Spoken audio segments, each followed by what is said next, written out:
Oh, come on. It's a good There you time. go. It's had by all. Yeah. Well, what'd you say when you go to the store? We getting burgers tonight? Are we getting burgers tonight? If you search my name on iFunny, I have this anime account just. This is years and years ago, just like ripping me to pieces. I'm now going on iFunny right now. I had this joke tweet about how like it's cultural appropriation if like anime girls eat burgers, and like. Can you even? You can't even look up on iFunny. Yeah, I think they have a search. Oh, memes catalog. Can I type there? Yeah. No, I cannot type there. What the hell? Even if you go to Google and just search iFunny at Giant Geo, you'll find it. Yeah, iFunny Giant Geo. Let's do that. Oh, it's a good one. I left the bell. The first one is the Peter Nimitz tweet. Oh yeah, that's the I hate you because you specifically are a sugar cookie eating Amerigoblin. Lose 50 kilograms and we'll be able to get along. That's an impressive tweet. Oh, and he doesn't even tag. You're not even in the tags. That's depressing. Yeah, I know. If I were to log in to iFunny, would I be able to look you up? He went on my show after. Well, see, that's how you know. Hey, I don't know. You know what's funny is in my iFunny experience, even fat girls are choosy from December 2nd, 2022. That was a very dark time in my life. Don't say that. Just even, yeah, iFunny. Guys, anime girls eating burgers is not okay. It's just North American Wii projection and fantasy wish fulfillment. To be honest, it's really cultural. It's really a cultural anachronism. You gaijins and your burgers, totally not. Oh boy. That was a joke. It was a joke. These are good. What's the next Giant Geo tweet? No, they hate me. iFunny. You know what's funny? I'm glad, like, you know, other forums like me, but like, for some reason... and Cyclops liked this tweet from Geo's Sardarnic art critic. I can't help but feel in his slovenly, disheveling, and hideous frame being dragged away by the police, this image encapsulates the end of what the early internet has produced. It is a closing of the frontier, the end of our mass participation odyssey. That was about when Chris Chan was arrested. I like that I can just read a tweet of yours and you just know when it's happening. Yeah, because just by the description, like, it was... it was pretty good. I gotta admit, it was pretty good back in Adult the day. Swim stabbed MDE in the back for this. Always remember. So true. Oh boy. Outstanding. Yeah, I remember that one. I remember, like, that was I remember my tweets. Oh, that sounds even more pathetic. That's a good thing. Like, that sounds even more pathetic. Oh no. Oh my god, it's sad because all we have on TV is adults. All these bangers lost to time. Yeah, but some of them were jokes. The anime one, the burger one, was a joke. But you know, all this because Oz said burgers. Thank you, Oz. We love you, our resident artist. It's good. It's good. We're big fans. Big fans. Let's see if we're so anyways, oh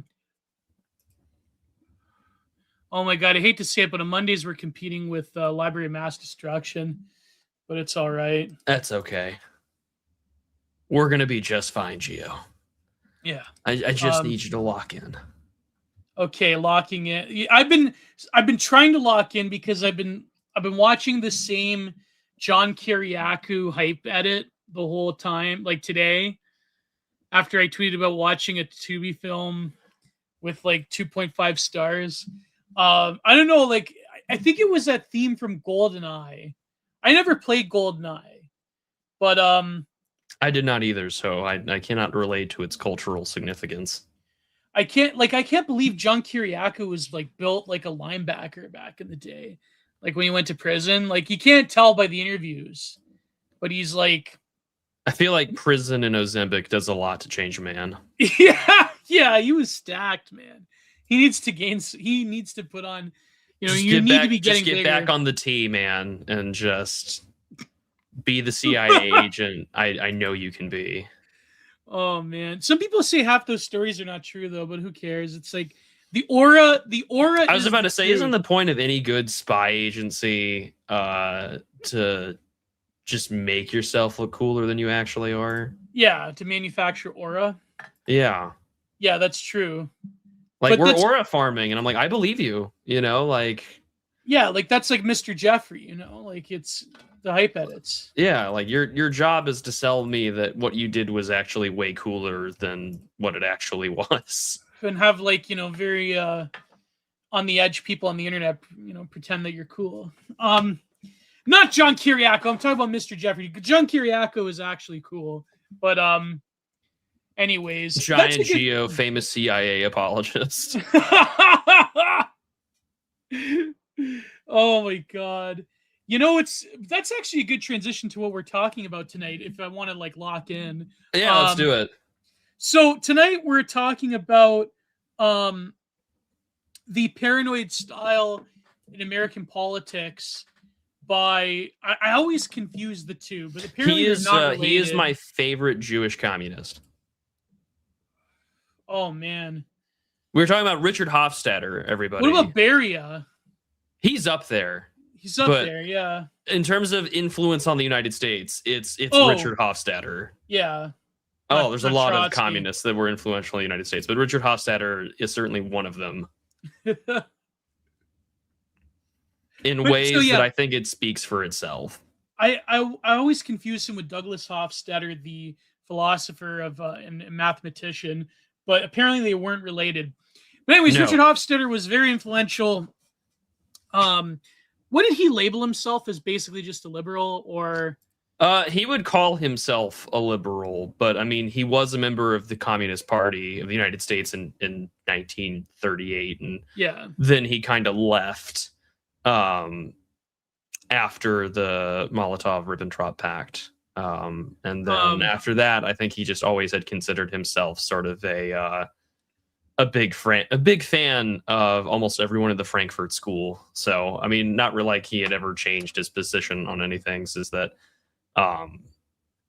he was very critical from the left, and then later in his life kind of moved towards what you could call neoconservatism. Right. And although it is very funny to know that like George Will famously like shat on him, although I think George Will these days has the same views as Richard Hofstadter in the year of our Lord 2026. So yeah. It seems that boomers have managed. I mean, you would consider George Will a boomer or like an older boomer? George Will is certainly a boomer. I don't know how else you could describe him as anything but. Right. It seems like same with like I was listening today, Jay Burden and Oren, and they were tussling with the like atrocious the Jason video. Arde thing, right? Yeah, and like I have a bit of a contrarian take about that I might say. I'm not going to say in public because it'll get me in trouble. But like let's put it this way: I'm no fan of Nathan Koffness, but I think like the system, the critique of the system itself to me is more important than going after Jason Arde as a lolcow. Like, I don't know, maybe because I was reading this Sam Chris article about it today, and I kind of feel at least a bit sympathetic for Arde the man, not what he was allowed to do. And also I think that in academia, of course they were going to rally around him, and it's hard to say. Like, I have a bit of sympathy for anyone who feels that distressed to sunset for YouTube. But at the same time, I mean, there is a lot of people in the political right who like their social lives were absolutely destroyed, and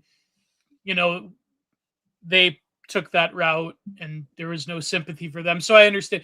And the same people tweeting sympathy for Arde were probably tweeting about I can't pronounce her last name. What's her name? Anne Whittlecombe or Whittlecombe?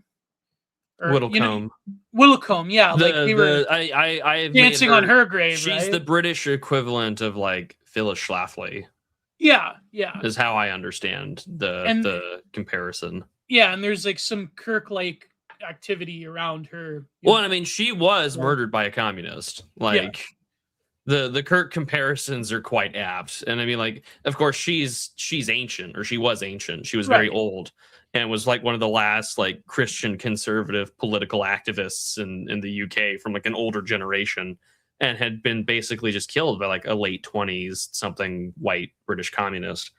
And so I mean, like, this thing did remind me of the Claudine Gay affair from 2023, Right. in the sense that we have a black DEI hire who is fundamentally, I mean, like, I think it just became more or less documented that everything about his like life story had been demonstrably false.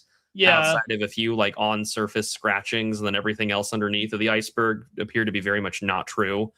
And yeah, like, he got called out, he resigned from King's College, and then decided to go off into the beautiful sunset by his own hand. And I'm reminded, like, one, this is the difference between men and women when it comes to the sunset in question, to use YouTube advertiser friendly terms. Men are more likely to actually go through with it than women. And also, he chose to resign, whereas Claudine Gay did not step down. That's what I mean. Like, in some ways, he's more of an Claudine honorable Gay figure. still works at Harvard. Yeah, he's more of an honorable figure than Claudine Gay, obviously. Whereas, like, he probably could have gotten some kind of speaking tour or some kind of sinecure on his way out, because it's just like Claudine Gay leaves in the wake of Chris Burnett and Chris Rufo, mainly Chris Burnett's work. Yeah.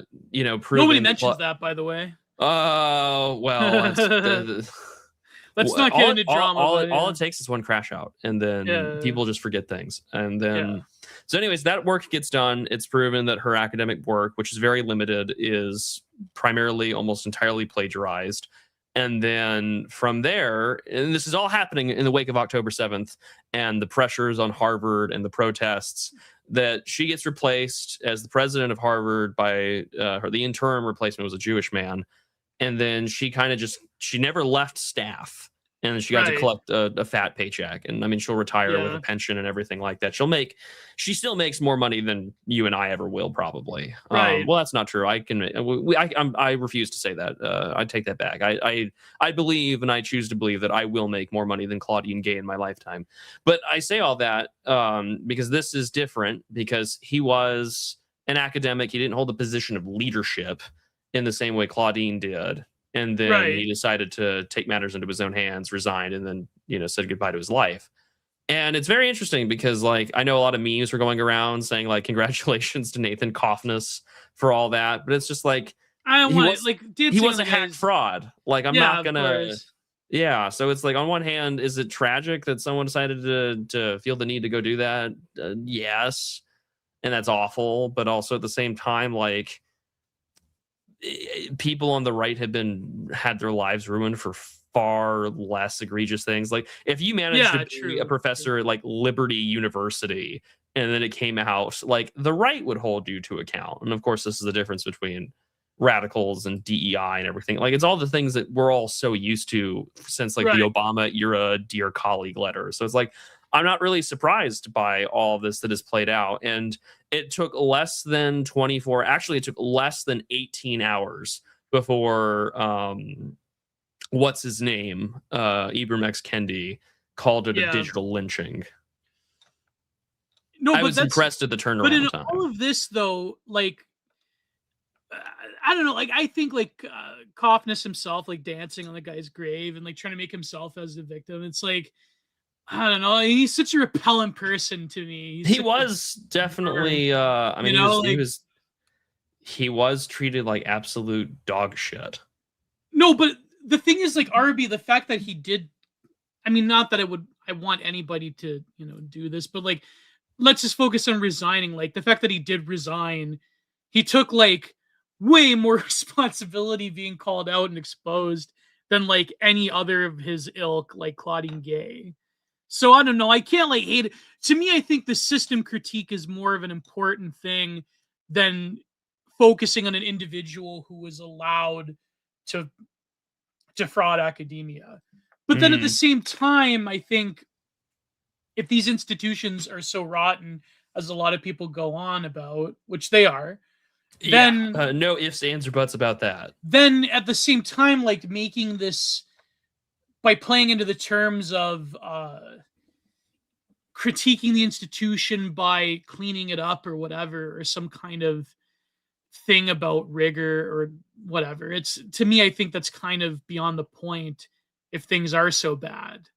And like for every one of these things, then it just basically the other people can rest easy knowing that they've, it's like they were forced, their hand was forced to expel one of the most egregious examples, and now they're gonna shut up about it. And now that he's sunsetted, they're gonna rally around him. And let's be honest, Kaufness is not exactly a sympathetic figure, so it makes it easier to rally around. How do you pronounce his last name? Arde?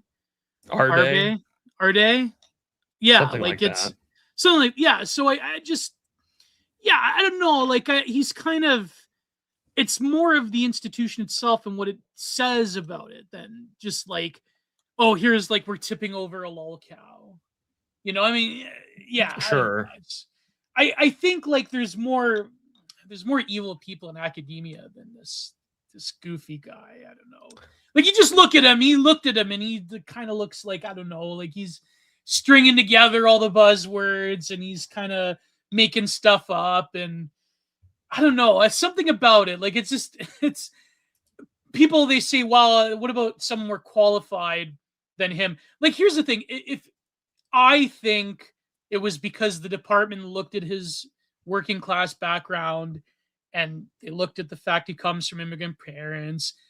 But then the argument, I think that's an appropriate critique, is that they could have found someone with a similar background with a bit more, like, a bit more going on, with a bit more, some more IQ points. Well, that isn't actually the lying about question is anything. really going to become who would have been the next acceptable target. Right. I mean, that's because what saying. This was just so blatantly on the nose. Yeah. To where it's like a quick cursory glance from an outsider who isn't even an academic. It wasn't just Kaufness who was looking into this guy. No, like, Kaufness it was like other people's work. He didn't really, he just So it's just like, it turns out actually this is pretty bad. Yeah. So no, but that's what I mean. And then it's what else was I going to say? Kaufness just took the other people's work, but then at the same time, as in the level of institution, it's like, I don't know, a lot of people, like a lot of conservatives, that they have kind of an incoherent narrative. If you believe that, like things like sociology, they don't matter and they are just like made up degrees or whatever, then it's like, why are you getting mad about it? If this is just what you should expect, if that makes sense. Sure. It's like, oh, if it's all nonsense anyways, then it's like, of course they're gonna like pick the most nonsensical person to be up there to do it. But I guess, I mean, the difference being is that Claudine Gay actually like wielded substantial power at Harvard. So I don't know, but I'd have to read more into it. I mean, some of the stuff he was saying was, I mean, ridiculous. So, there was some very what looked like sort I'm looking for specifically. It's just like there are some real kind of Hallmark card level statements that were put out where it's just like, what am I doing here? But at the same time, I do understand that argument. There's a lot of people in the political right who have no positions of power, who may have just found themselves in a certain forum or found themselves at certain rallies, and like their lives are totally destroyed. And some of them have actually sunsetted as well. And people dance on their graves. I think like dancing on a political enemy's graves, that's just the norm nowadays, it seems. I was about to say, I really hate to be that guy, but like that's been the norm for what feels like a very long time. Yeah. And I don't like that that's the norm. No, of course not. Well, I mean, it just illustrates the destruction of like current, like the body politic has been just so fundamentally eroded. Like there is no reason to expect anything else, which is like, okay, like par for the course, like this is where things are going, and this is how it's going to continue to be, is the country increasingly gets more polarized. I mean, and again, at the end of the day, like this is something that happened overseas.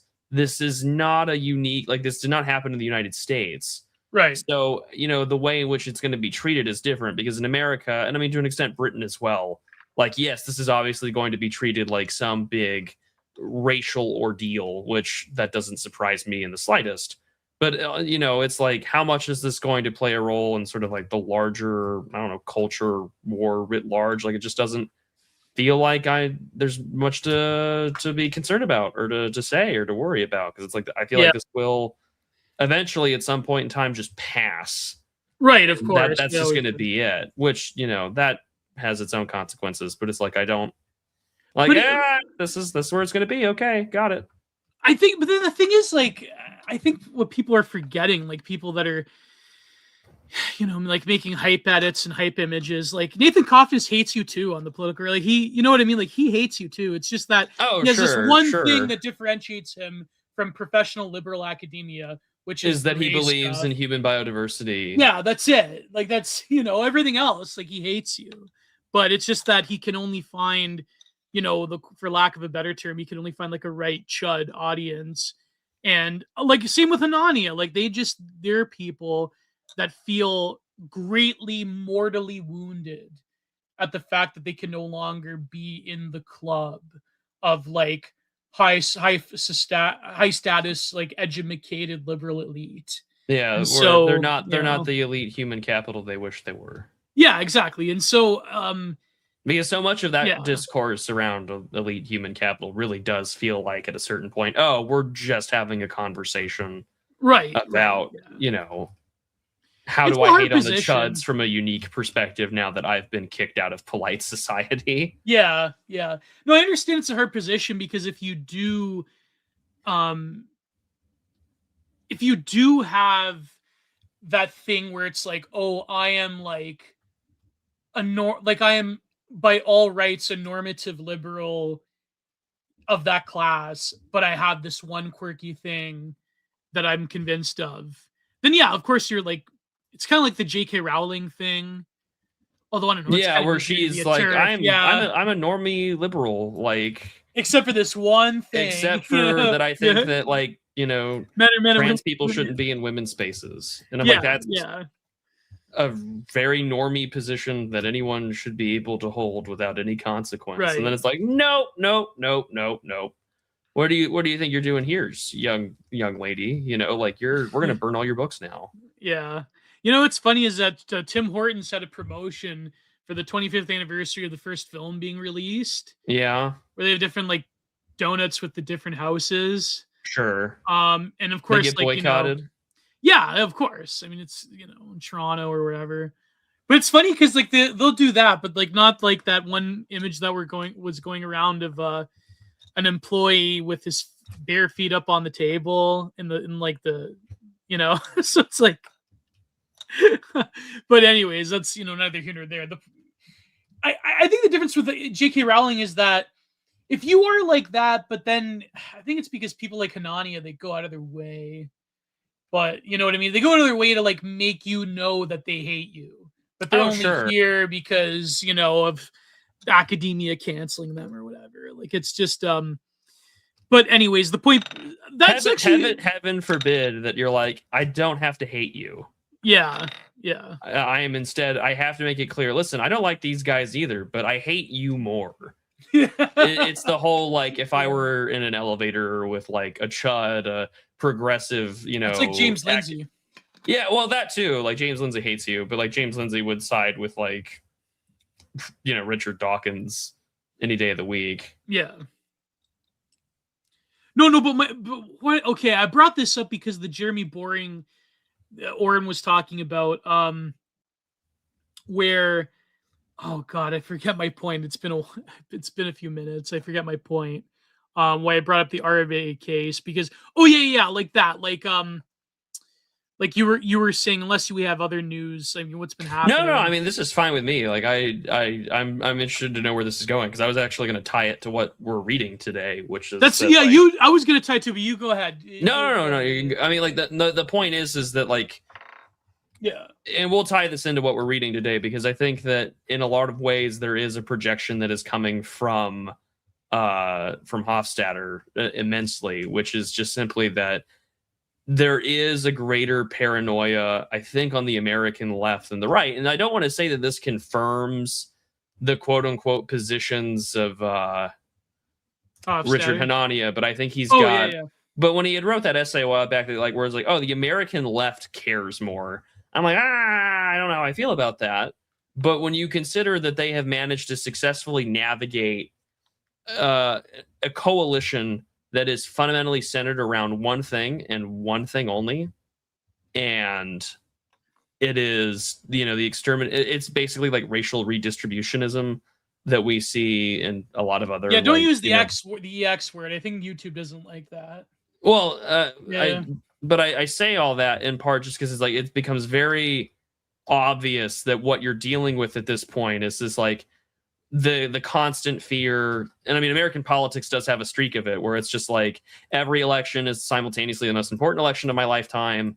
I remember Barack Obama, or not Barack Obama, but during his campaign for re-election, Joe Biden telling, black voters that they're going to be put back in chains. Oh yeah, definitely. Yeah. Paranoia is rife with everything, which I think that's just like, but like in an era of low intensity conflict politics, wherein the left organizes, and when they say that like, they're either going to organize at a local DSA meeting or they're going to go to Democratic primaries, they will go to No Kings protests, get names and numbers, and do everything that you're supposed to do as a political activist. But then when they say things like, when the left says there's no political solution, that's just saying, okay, we're willing to go carte blanche on someone to take care of the problem. And meaning they're going to use, illegal kinetic means to handle the issue. Mm-hmm. Whereas the right would most likely never do that sort of thing, and with good reason. But it's just like that's sort of the difference here. And so when we talk about sort of the kind of paranoia that exists in American politics today, it's like Hofstadter's criticizing the American right in an age where the communists are very much an active participant in the American political system. If anything, as we like to say, the Birchers were right, and they didn't go far enough in identifying the course of the problem. Same thing with McCarthyism. And so it's like, so what do we do with this information? And it's just like, well, identify that, that your paranoia is probably correct, and that at the same time, the left knows that too, and that they're a little more organized in that regard because they will use that paranoia to make your life a living hell. I think, Dr. Peter Beater actually had a lot of interesting theories and disagreements with the Birchers because he had like this differentiation between the types of communists that came into North America and the ones that were left in like Brezhnev's Russia. But sure, he's a very fascinating thinker. Like I said last week, any like mainstream conspiracy theory you could think of, like a lot of it was pioneered by Dr. Peter Beater in his book, The Conspiracy Against the Dollar. Like a lot of Alex Jones thinking, a lot of he actually was like, I guess you would call him like a Vatnik third worldist if he was alive nowadays, but very fascinating thinker. Like I remember I got tuned on to him because Mag's Magnetic Dream, he mentioned him on the show I did with him, an esoteric technologist.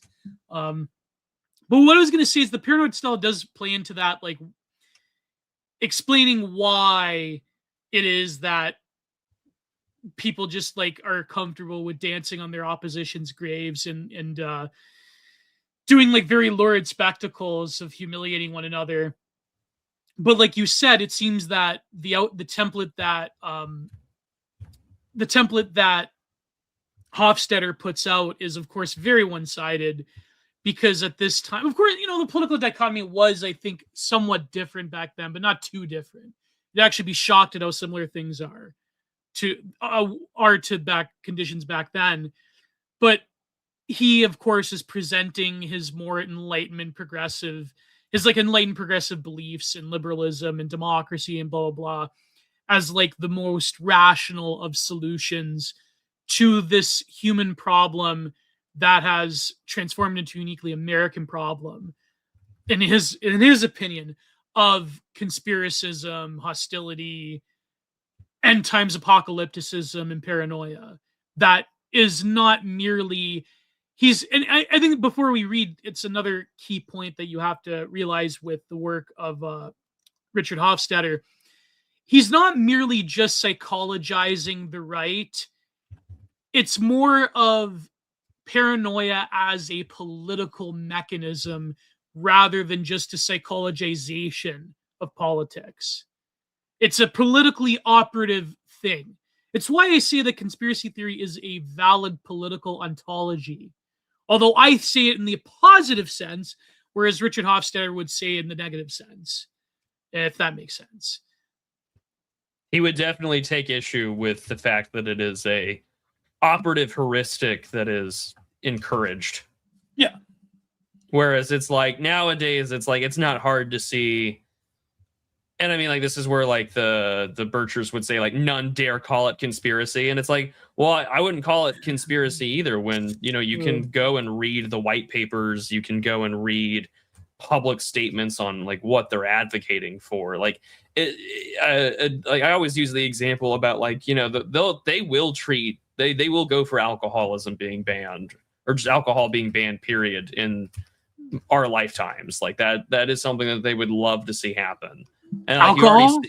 Like there's a lot of like policy that's been put in place to treat alcohol like some kind of, you know, health reduction, harm reduction style. Oh yeah, like they went after policy. smoking. Yeah, like we've already banned smoking. Well, which okay, that's where we're going with that. But they'll do it with booze, and the policies on like marijuana and the rest, they'll probably treat it like as a hyper legalized kind of like, we're going to treat this as our ways and means of keeping you under our control. And like, you know, alcohol is already on its way out for a lot of people because, well, you know, we have other drugs. And it's like, I cannot stand the rise of, you know, the number of smoke shops. Like there's one I pass by on my way to work all the time. And it's like, you know, we have a sale on hydroxy, buy it before it's banned. And I'm sure, you know, even saying that word is probably going to get me in trouble somehow. Just one of those like no drug words on Twitter or YouTube. Oh, it is? I don't know. But like, you know, there's so many not weed, you know, forms of. Oh, yeah. So it's like, I'm sure that like eventually we'll get to a point where it's like, well, we don't need to drink anymore. And then there are numerous NGO groups like Movendi International that would happily move to have an alcohol-free world, because any amount of alcohol is too much alcohol and we need to take care of ourselves.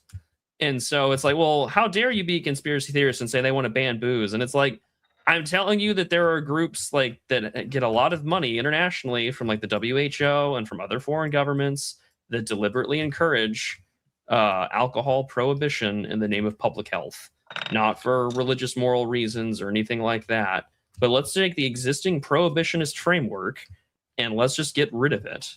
Like the International Order of the Good Templars, right? Like that's now Movendi International. And like they've used their laws in places like South Korea and other places. And they'll model it. And like, oh, there's not really an official chapter here in the United States, but there is one in like New York. And some of the people who worked there are really close with like Zoran Mamdani. That's particularly interesting. Gee, and what's that? Mamdani is a Muslim? What's his position on alcohol? No, but then they got like these vape pens that are like, you know, the and then like let's stuff have they got a vape pen where it's now, like, you know, a cajillion, you know, THC. This ain't the weed you smoked in college, you know? Yeah. So I mean, but like just like that, you can easily come up with like, the New World Order wants to ban booze, and so we're gonna do it. Buy your drinks, you know. It's like that, and like continuity of government. Yeah, it's like, you know, be a chud, you know. Buy your booze, and embrace Reddit alcoholism. You know, like you will buy the smoked applewood chips. I'm not a big fan of alcoholism. Like I'm not. I've never been one to like I've never been like had the taste for alcohol, but I guess like, but to ban it though, that's like insane. That's, you know, I'm what you would call involuntarily sober. I certainly like booze, but the transplant does not make that a good thing for me. That's sort of like I noticed there. I went down a rabbit hole because of this. What's her name? Clancy. Ashley Clancy. I do not know that name. The trial, the 3 kids. Oh, the Oh, Clancy, whatever. I have not touched that thing with a 10-foot pole. Yeah, it's too dark. It's too psychosis. No, but what we're gonna say? Yeah. I was about to say we have what's her name? Where did we get the phrase "killed a party" from? Billy Pratt. No, I know, but it's a red pill term talking about the Casey Anthony trial. That's what I'm thinking of. Yeah, Casey Anthony. We have Casey Anthony at home. Oh my god. No, like, well, of course, like the case is different. But the reason I bring it up is because I saw that a lot of the gender war discourse has been oriented around women defending. No, right. But a lot of these accounts that you find on Twitter that have like these viral tweets, they're like from Africa and Asia. And it's very strange that they're like these like and they all have like a lot of high numbers, but they're promoting nothing but slop and like gender war stuff. And it's very interesting that maybe they're not like, see, I don't know if like a conspiracy would be like they're part of some foreign network to sow division, but that could be true. I'm not. But I mean, if there, I wouldn't be surprised if there is a large botnet involved. Right, there is, yeah. Generating discourse around this particular issue. It wouldn't surprise me in the absolute slightest. But it could just be a lot of these people looking into war in the heart of the West in America to sort of have like a mental and ideational playground to like sort of, you know, it's like, Americans don't have a social fabric, but we do. But like, we're sort of like going into this nowhere land online and like kicking the hornet's nest and screwing around and gawking into the world picture of America.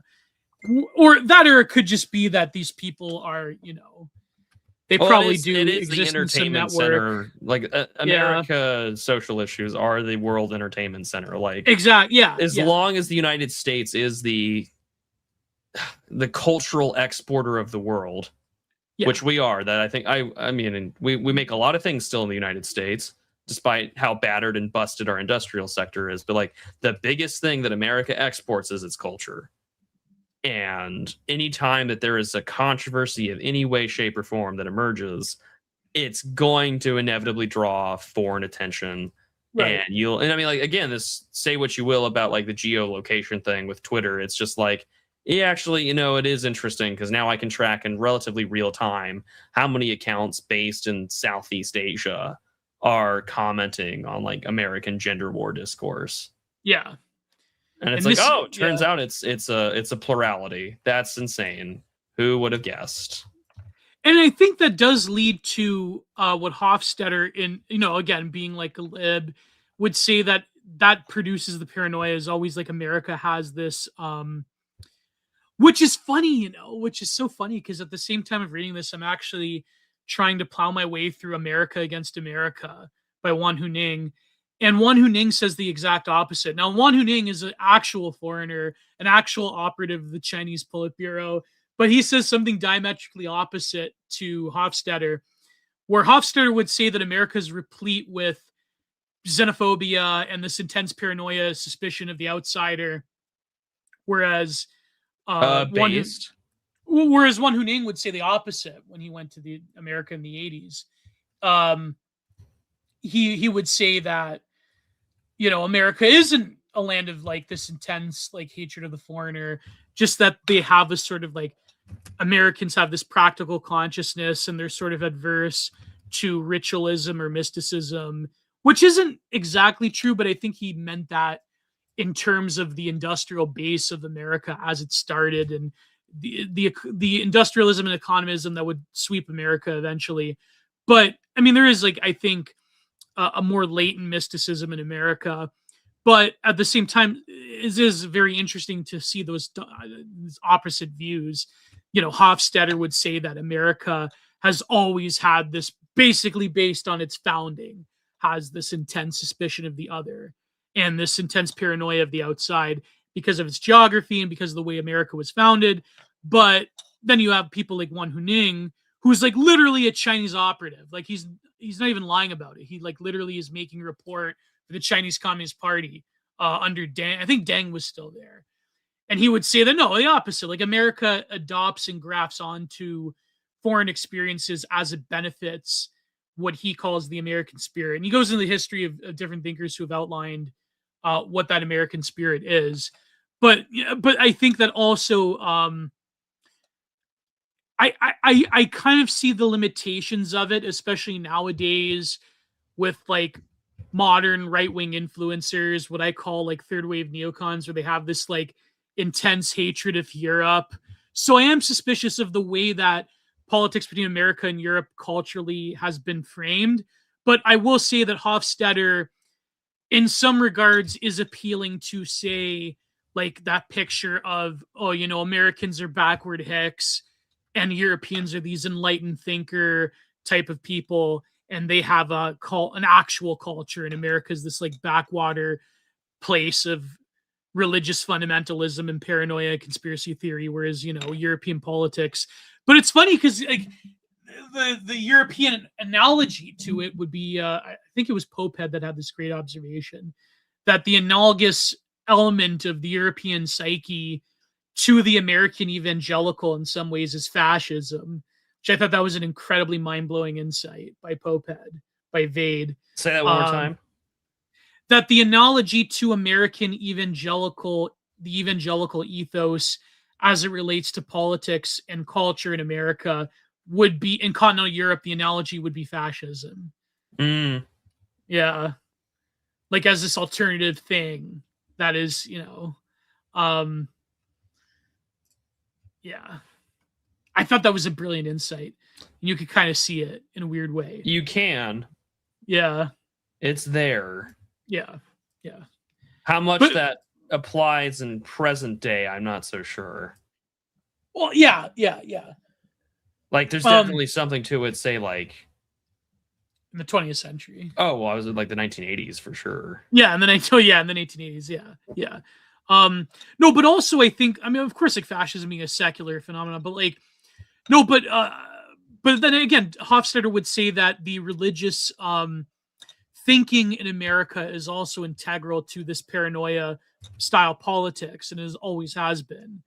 And you can see the framing of the way that even like contemporary liberals talk. Like this is like Hofstadter was he probably read Hofstadter because anything you could say about Obama, you could see he was a smart guy, right? I mean, he used his smarts for evil, obviously. But when he said that phrase, like, you know, they cling to their guns and their religion, like he's obviously echoing Hofstadter. Like, you know, these hicks that are backwards, they cling to these backwards, paranoid hicks who will cling to anything but progress. Right. But then, like you were saying, Prue, like the fact that conspiracy theory and paranoia tends to be an apolitical template in America. Like even like with this Clancy trial, you have like I've seen, you know, it's funny if you follow a scribe, Pope, what's his name, Poe on Twitter. He, you know, he has these TikToks where it's like, you know, I work in Silicon Valley, but I am like a new ager, and you know, this Clancy woman's going to lead to a transformation of consciousness. Or like they have TikToks where it's like, I'm a psychic, and here's why I believe that she's innocent, and it was the husband. And yeah, it's like you could see this happening on the political left, and this, you know, unfortunately now it's like coming out as a gender war thing, but it seems to be that the kernels of truth within this text, the way it's framed by Hofstadter as a political operative is sort of preluding the actual real kernels of truth that he is getting at. It's just that you have to bracket his own politics, and you have to bracket a lot of his conclusions to really understand the sort of univocal nature of this paranoid style of American politics, which is a hard text. So shall we transition to the text? Or? Yes, let's pull out the text. Let's start with the relevant section that you wanted to bring up, and we'll go from there. Okay, share screen. Whoops. Oh boy. Just dropped my mic. Whoops. Mic there drop. That was another Obama-ism, if you remember the mic drop thing. And please sneak those super chats. Things that he just took from rap culture. Yeah. But do me a huge favor, guys. Can you click the like button? Just what do those YouTubers used to say? You smash that like button. I think yeah, smash that like button, hit subscribe, click the bell. Click the bell and there's a script. But every time you say subscribe now, that little subscribe button, if you're not subbed, will glow to tell you. It's like AAA gaming. Yeah. Chief, press the subscribe button. It should be glowing right in front of your screen. The DLC. Subscribe. Subscribe now and sneed the super Or a small chats. Albanian man will be driving to your house to break your legs on a small motorbike at 3 a.m. At 3. Well, as an Italian, we always have a natural antipathy. No, you guys are just on a Vespa. No, I was gonna say we have a natural antipathy towards the Albanians, but okay, here he's talking about Freemasons, but I think we should read from the beginning and then yeah, let's start at the introduction and then we'll carry on to the next part. Yeah. All right. So yeah, it starts off as a Herbert Spencer lecture, originally in Harper's Magazine, and other essays. Richard Hofstadter, and he actually died. He was relatively young. I believe he was only 54 years old. If he was what? He was 54, I think. Yeah, he was. He died of cancer. Yeah. Although, and his wife actually, she remarried to, I believe, another powerful academic. I mean, his mentor was, I think even Josh Neal talks about this. His mentor was also a very powerful intellectual and early American progressive that he did his thesis under. So there's like a lineage of like, I was actually reading this essay from the 30s by, oh God, he was the vice president, Wallace. George Wallace? I mean, he ran for president. He was governor. Yeah, I mean, but he wrote this thing about American corn laws that Roden posted on Twitter. It was very fascinating. And this was like right before World War II, and how American industrialism as regards to wheat and corn basically was a mechanism of influencing the global world order and shifting it towards like what you would essentially call the first iterations of transnational progressivism. I believe it was George Wallace. Yeah. Did he write about that? Hold on. Very fascinating essay. I think it's called Wheat in America or something like that. Like I remember Roden. He did write about no, you're thinking about Henry Wallace. Thinking about Henry Wallace, yeah. Thinking about Henry Wallace. Like 1932, I think. Yeah, that would be about the New Deal. Yes, it was about the New Deal, yeah. Very fascinating read. Like that's what I mean. You have to read the first iterations of a lot of the political thought that we are exposed to nowadays, and so that's what I mean. People like they don't want to go into things like that. They don't want to read. They just want to read. Like there's a pedagogical problem on the right. Yeah. What's that? Boy. No one wants to read liberal literature. No, it's way. Like when Nietzsche said. It's like when Nietzsche said, "Wait, what did he say? I don't know. I didn't read him." So true. However, just two Giga Chads looking at each other. Did you read him? No. Did you? No. Oh my God. It's like I've read this book before. I've seen this meme before. Oh my God. No one reads. You say it ain't so. Anyways. Crazy how that works. Let's begin. We're not going to read all of it because it's 40. I mean, the whole book is longer, but it's 40 pages. We're not going to read all of it. Although American political life has rarely been touched by the most acute varieties of class conflict, it has served again and again as an arena for uncommonly angry minds. Today, this fact is more evident on the extreme right wing, which is shown particularly in the Goldwater. Classifying Goldwater as extreme right is kind of for back then it was crazy. Maybe not nowadays, but back then it was crazy. Goldwater was a significant break from like the Rockefeller era of Republican politics. Like this is a huge ideological break. Some people were saying he almost was like proto-Trumpism, but I wouldn't want to. He was certainly a popular. Well, to say popular is questionable. But like he was a prominent figure. I mean, he continued to serve in the Senate until he died.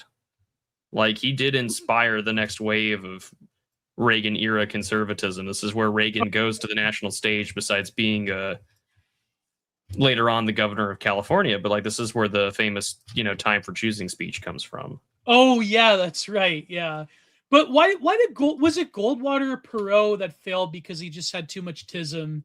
Like he had the charts and the graphs, so that was Perot. But Perot also loses because he's a third party candidate running in the 1990s. Goldwater just gets wiped out electorally.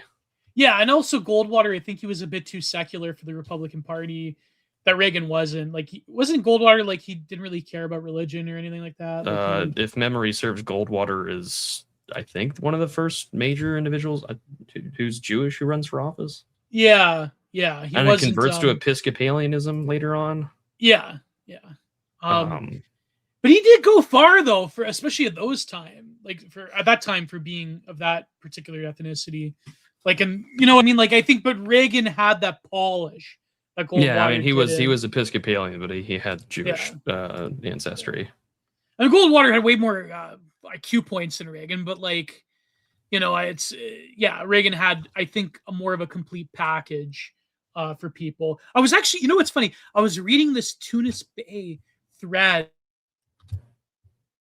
war, and this old head, which I couldn't believe it, on Tunis Bay, this old head, he was talking about how he voted for Goldwater, and he was sort of like a right Democrat, but then eventually, by the time he got to Obama, he couldn't take it anymore. But he was going into the nitty gritty of from Carter to who was the guy that was going to replace Carter, but he never went anywhere. Carter lost his election in 1980, and then in 1984 it's Walter Mondale. Yeah. And there was another guy that was going to go up, but then they got destroyed, right? They got absolutely destroyed by Reagan. And it was a very fascinating history of that time in America, because a lot of this period was incredibly, from the 60s to the 80s with Reagan. I would argue that a lot of, it's unarguable that political developments from, I would say, mid-60s till the 80s, incredibly consequential for not just American, but world politics as well. I would say even before Nixon pursued détente, right? So, Goldwater is a very fascinating political figure. Wouldn't you consider him a libertarian or whatever nowadays? Or? They would probably consider him like a libertarian fusionist type, the first kind of, the forerunner of our modern political conservatism. Yeah.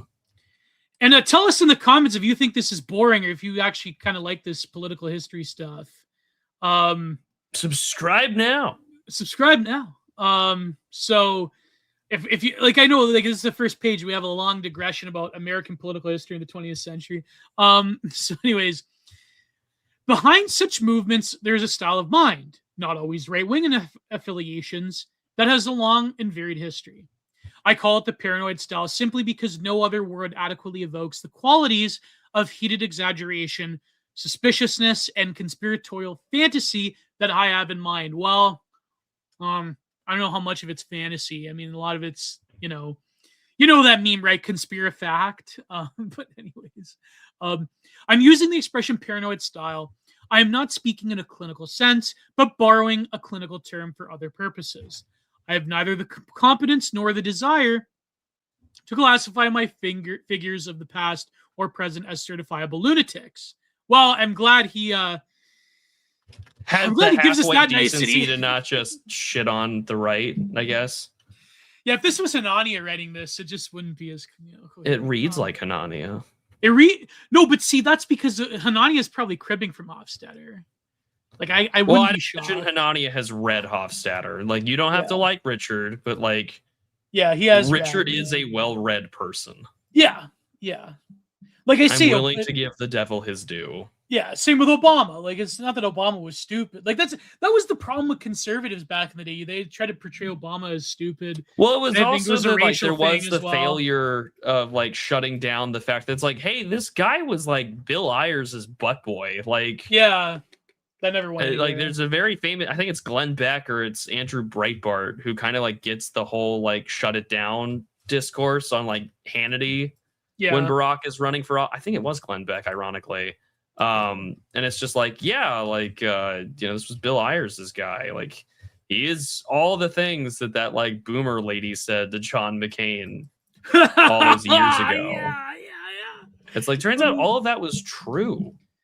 You know what's funny? It seems that there's a common theme here of like conservative ink establishment trying to like suffocate actual meaningful discourse in place of like stupid fanaticism. Well, and it's also or just distractions. Like, well, there's also I famously recall how would you describe it? Joe the Plumber?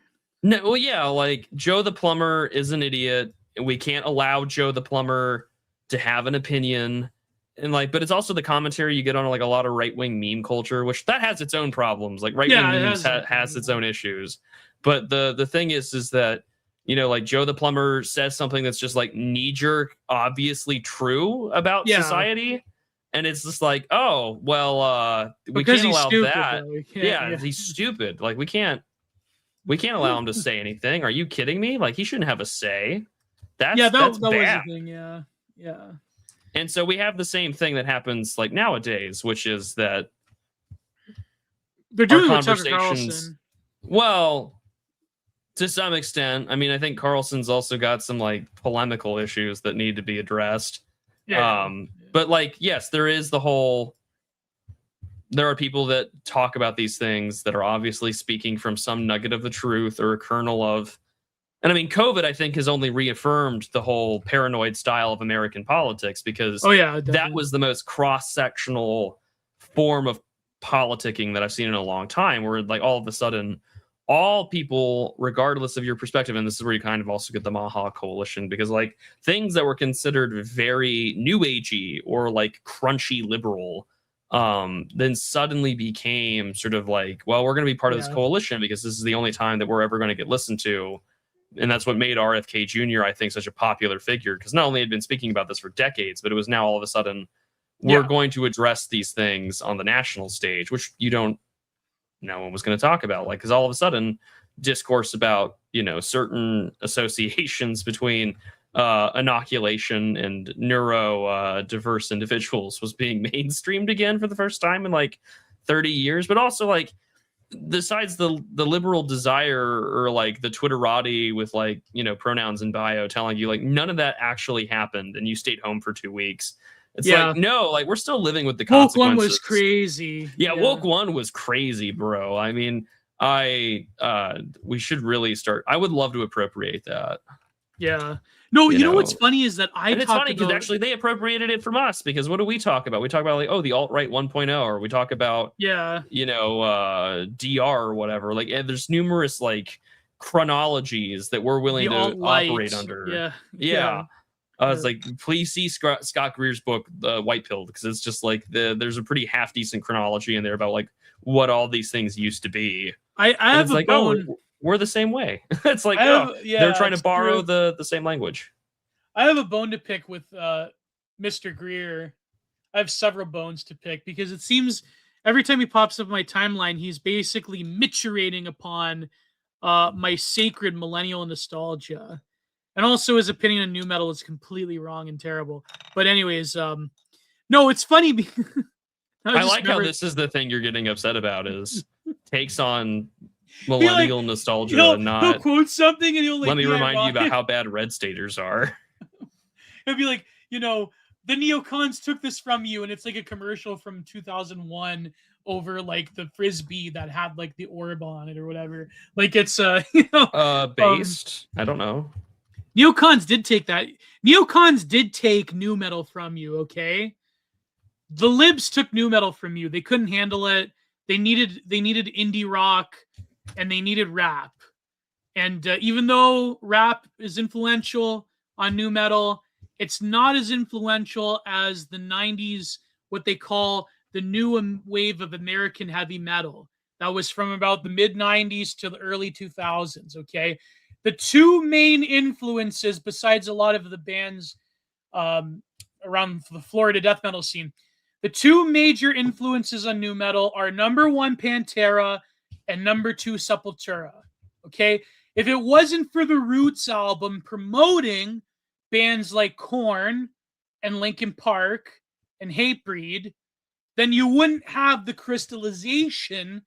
If you actually listen to Roots by Sepultura, you can see the crystallization of the typical sounds that were there in early to middle period nu metal.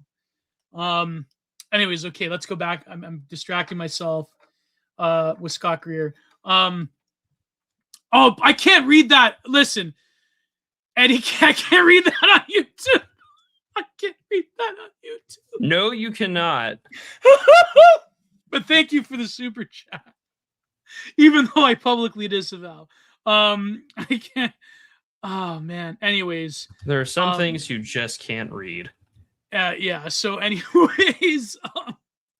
Oh boy. People were making that joke though, like, oh, the Austrian painter was crazy. Like it was Yeah. There was a joke? Kevin Deanna tweet that said, Fash One was crazy, which I did chuckle at, but I'm like, I don't know how effective of a polemic I can use that in my day-to-day. Yeah, you can. I don't know if I can get away with saying that one at my local party meeting, but I'm willing to try. Well, why did we bring up that? Because the whole like the irreverence towards like lived memory and history is another thing. Well, because our paranoid politics has only like reemerged tenfold in the wake of our post-COVID politicking. That's what I was going to mention. I actually mentioned this. I don't know if I'm kind of scared of releasing this thing. But I actually have a video where I do a giant reviews of the EDP documentary by Mike Klum. And I mentioned that there's this like God, that was so funny to watch. Yeah. I probably shouldn't say that it was funny, but I mean, it really was entertaining. But that was my point, though. You got to wait for the video. But I mentioned how that there's this coalition of people that under Trumpism wouldn't have been political otherwise, but they grafted onto a sort of transgressive vibe that even people that you like Shane Gillis, for example, I mean, he's more explicitly like conservative now, but who's that other comedian with the podcast? He was just on Joe Rogan asking for universal health care. I wouldn't know how far. Theo Vaughn. Yeah.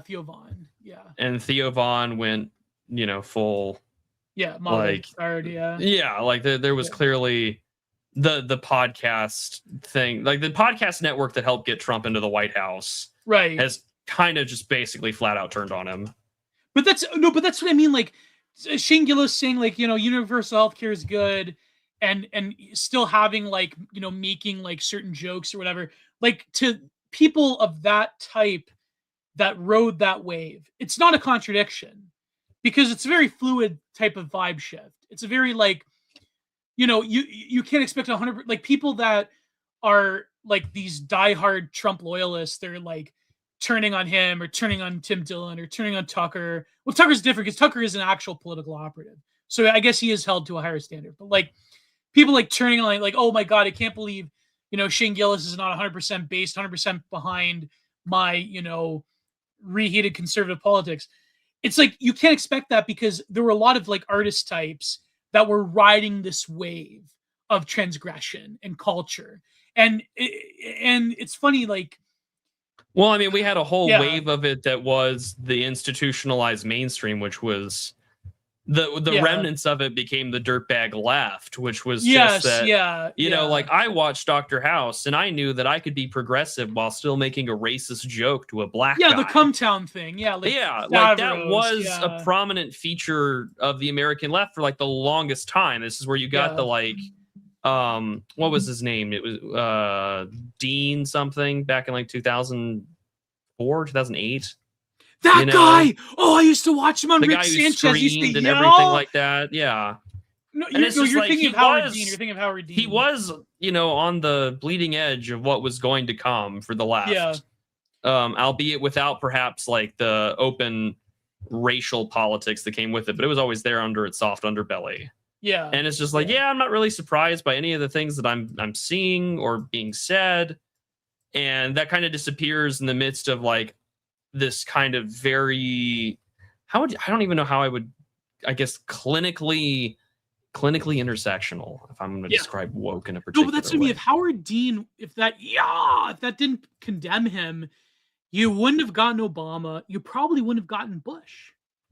Like, if you really think about it, you wouldn't have gotten the second term of Bush. Well, Howard Dean was running in 2008, so you already had 2 years of Bush, or two terms of Bush. Yeah, but you certainly wouldn't have gotten Obama. You would have gotten something else. But I feel like, and he again, been Obama like was not a favorite to win early 2008 at all. Yeah. Like, there was still the expectation that whoever the candidate was going to be politically experienced.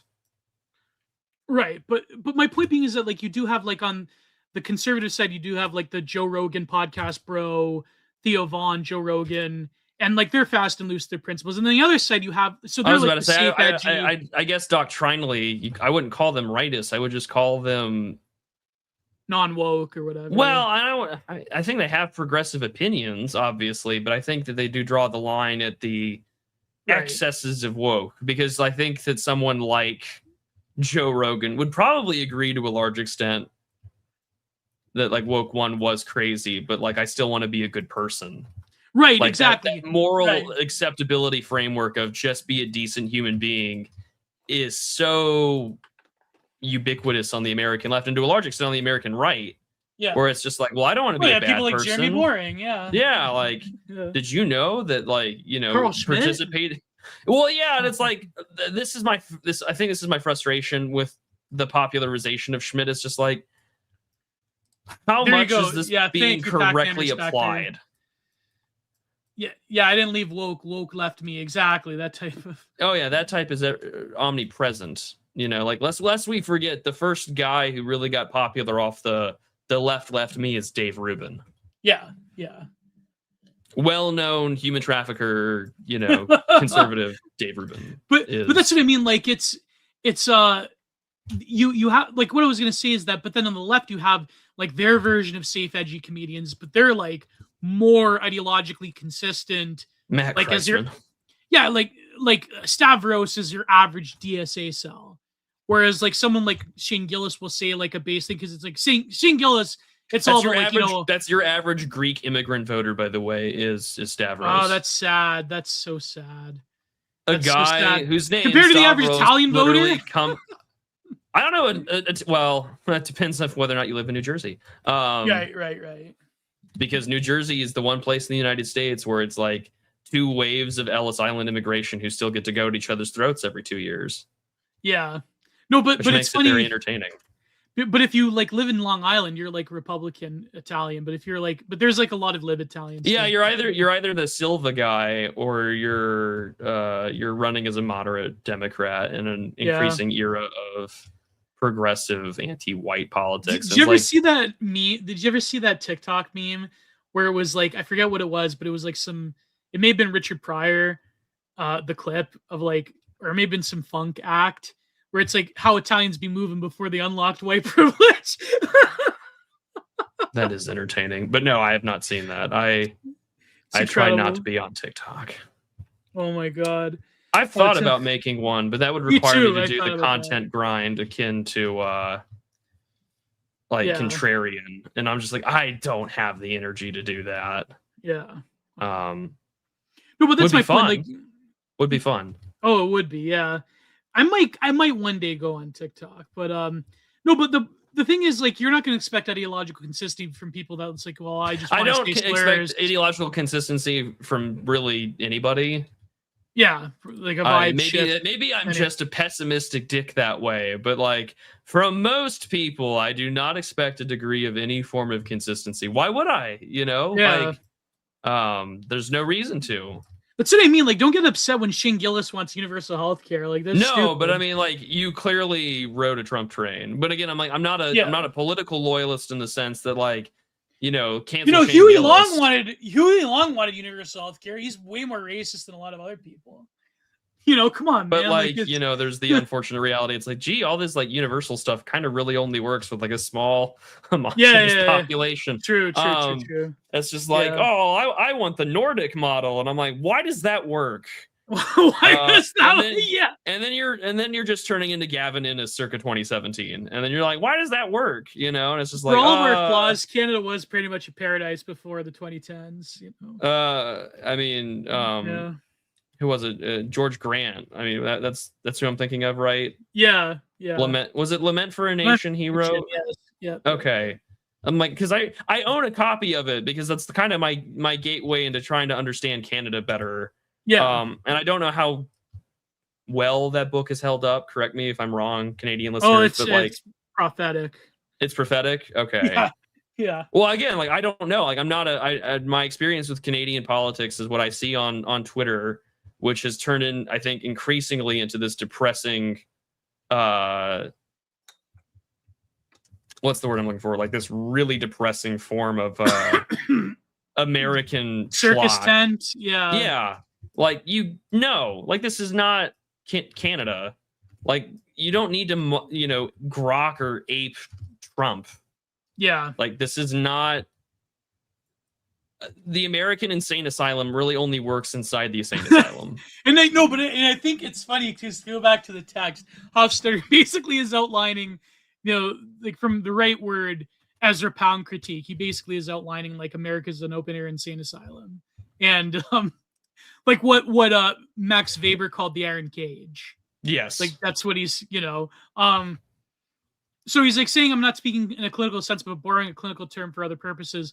I have neither the competence nor the desire to clarify my figures of the past or present as certifiable lunatics.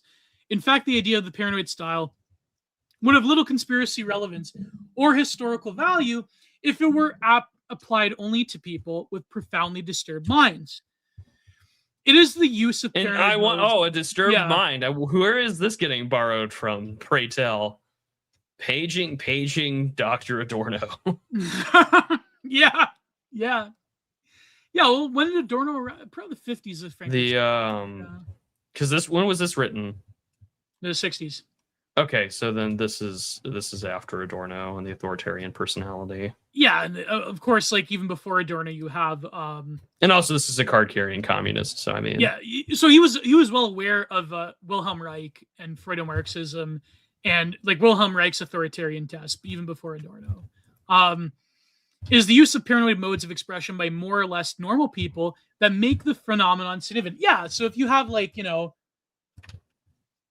people making wild conspiracies on TikTok, but like they don't know where the reference comes from, it's like they're latching onto a vibe. Their psyche has been totally broken open. This is where it comes from. And because we live in insane times. You have like a middle-aged house. My cup runneth over. Yeah, my cup runneth over. Like, yeah. When I speak of the paranoid style, I use the term much as a historian of art might speak of the Baroque or the Mannerist style. It is above all a way of seeing the world and of expressing oneself. Webster defines paranoia, the clinical entity, as a chronic mental disorder characterized by systematized delusions of persecution and of one's own greatness. In the paranoid style, as I conceive of it, the feeling of persecution is central. It is indeed systematized in grandiose theories of conspiracy. But there is a vital difference between the paranoid spokesperson in politics and the clinical paranoiac.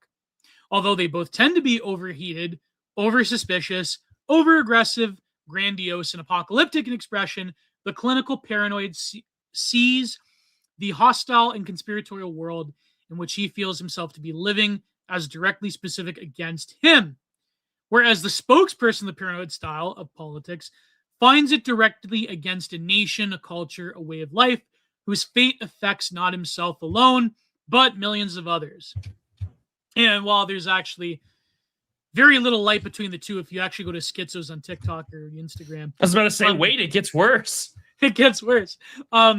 Insofar as he does not usually see himself singled out as the individual victim of a paranoid conspiracy, he is somewhat more rational and much more disinterested. He sees that his political passions are unselfish and patriotic. In fact, goes far to intensity in his feeling of righteousness and his moral indignation. Of course, the term paranoid style is a pejorative, and it is meant to be.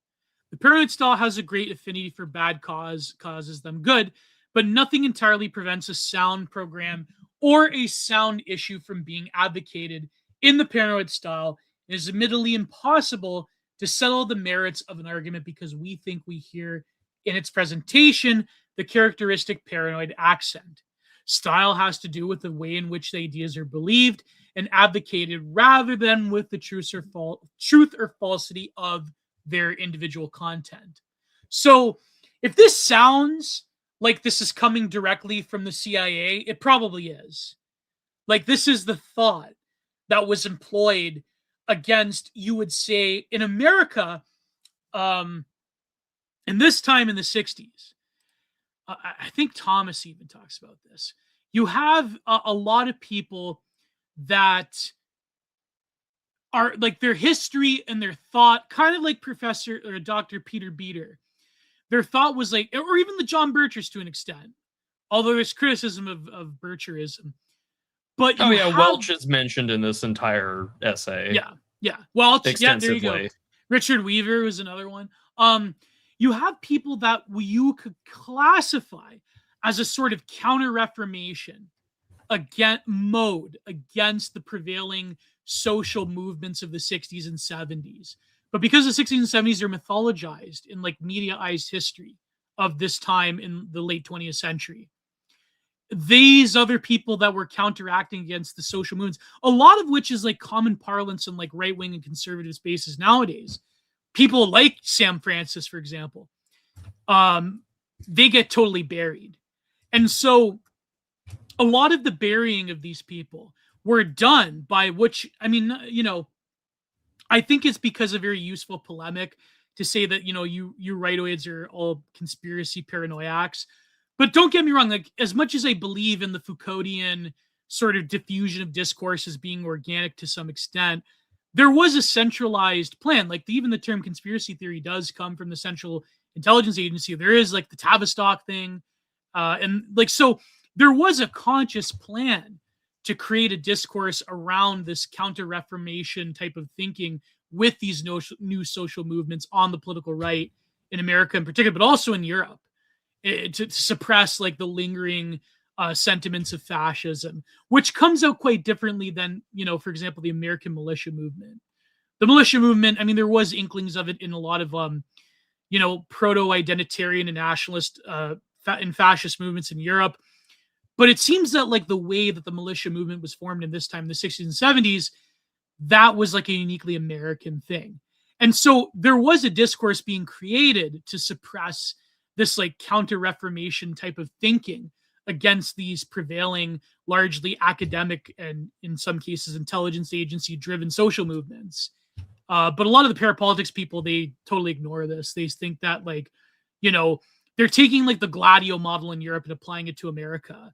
When it's like, no, it's like forever much you can say about, for example, the redacting of Martin Luther King. I mean, there was an active suppression of the political right by the CIA as well in America. Maybe not so much in like Central and South America for a variety of like strategic purposes. Back to Hofstadter, right? This is where Hofstadter is going to claim that like really the agency is involved in funding a right-wing international. And that's the claim that Hofstadter makes, not just in this essay, but in later writings about the agency. And well, he was glowed up too, right, with all these foundations. No, he was not an agent or an asset, as far as I know. He was incredibly critical of it, right, eager to see it die. But no, I don't think he was an actual card, employee or agent or asset. I could be wrong, but off the top of my head, I don't think he was. But his discourse did create a lot of like his discourse has certainly helped popularize like the CIA as like the arch right-wing deep state boogeyman. And then, like years later, I'm just thinking of the Cumtown CIA recruitment parody with that torta of a woman. Oh boy. That video is hilarious if you haven't seen it. It's so I think good. I saw it. Yeah. I'm in the fucking CIA. It's so fucking funny. I'm like, I know a lot of people who talk like that. Like I lived in El Paso. I know those Mexicans. Oh, I remember that ad. I remember that. That was funny. Yeah. A few simple, relatively non-controversial examples may make the distinction wholly clear.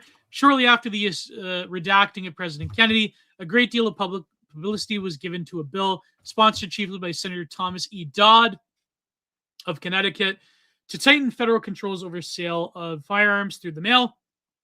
When hearings were being held, oh boy, when hearings were being held on the measure, 3 men drove 2,500 miles to Washington from Baghdad, Arizona, to testify against it.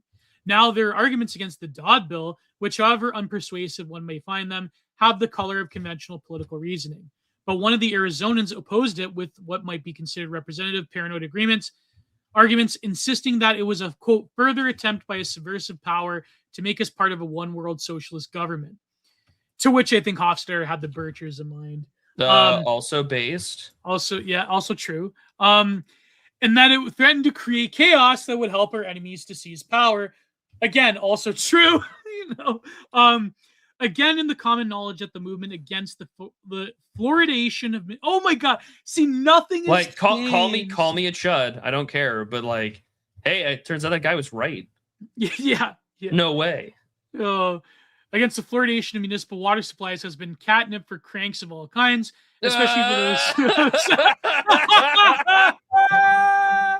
This was written in the 60s. Oh man, Rich. Can I call you Rich? My God. Oh. You have no idea, buddy.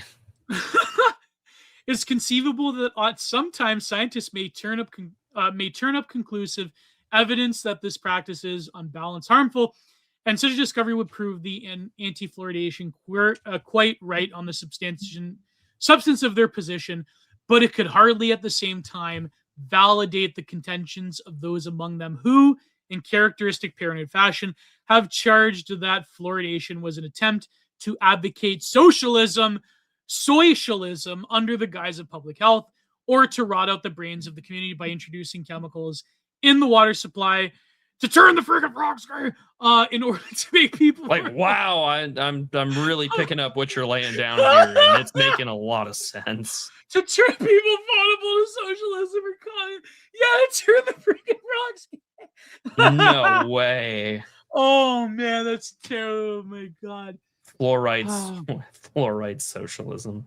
A distorted style is no way. It's funny, like I was actually talking about this in Matthew's Discord. Like, it is kind of like they're okay, not in the way maybe that Richard Hofstadter is saying it, or like the way that libs say it, but it is true. Like, there is this like knee-jerk libertarianism in the American right, when a lot of like American public works were essentially like big government socialism. Like, even the American military is big government socialism.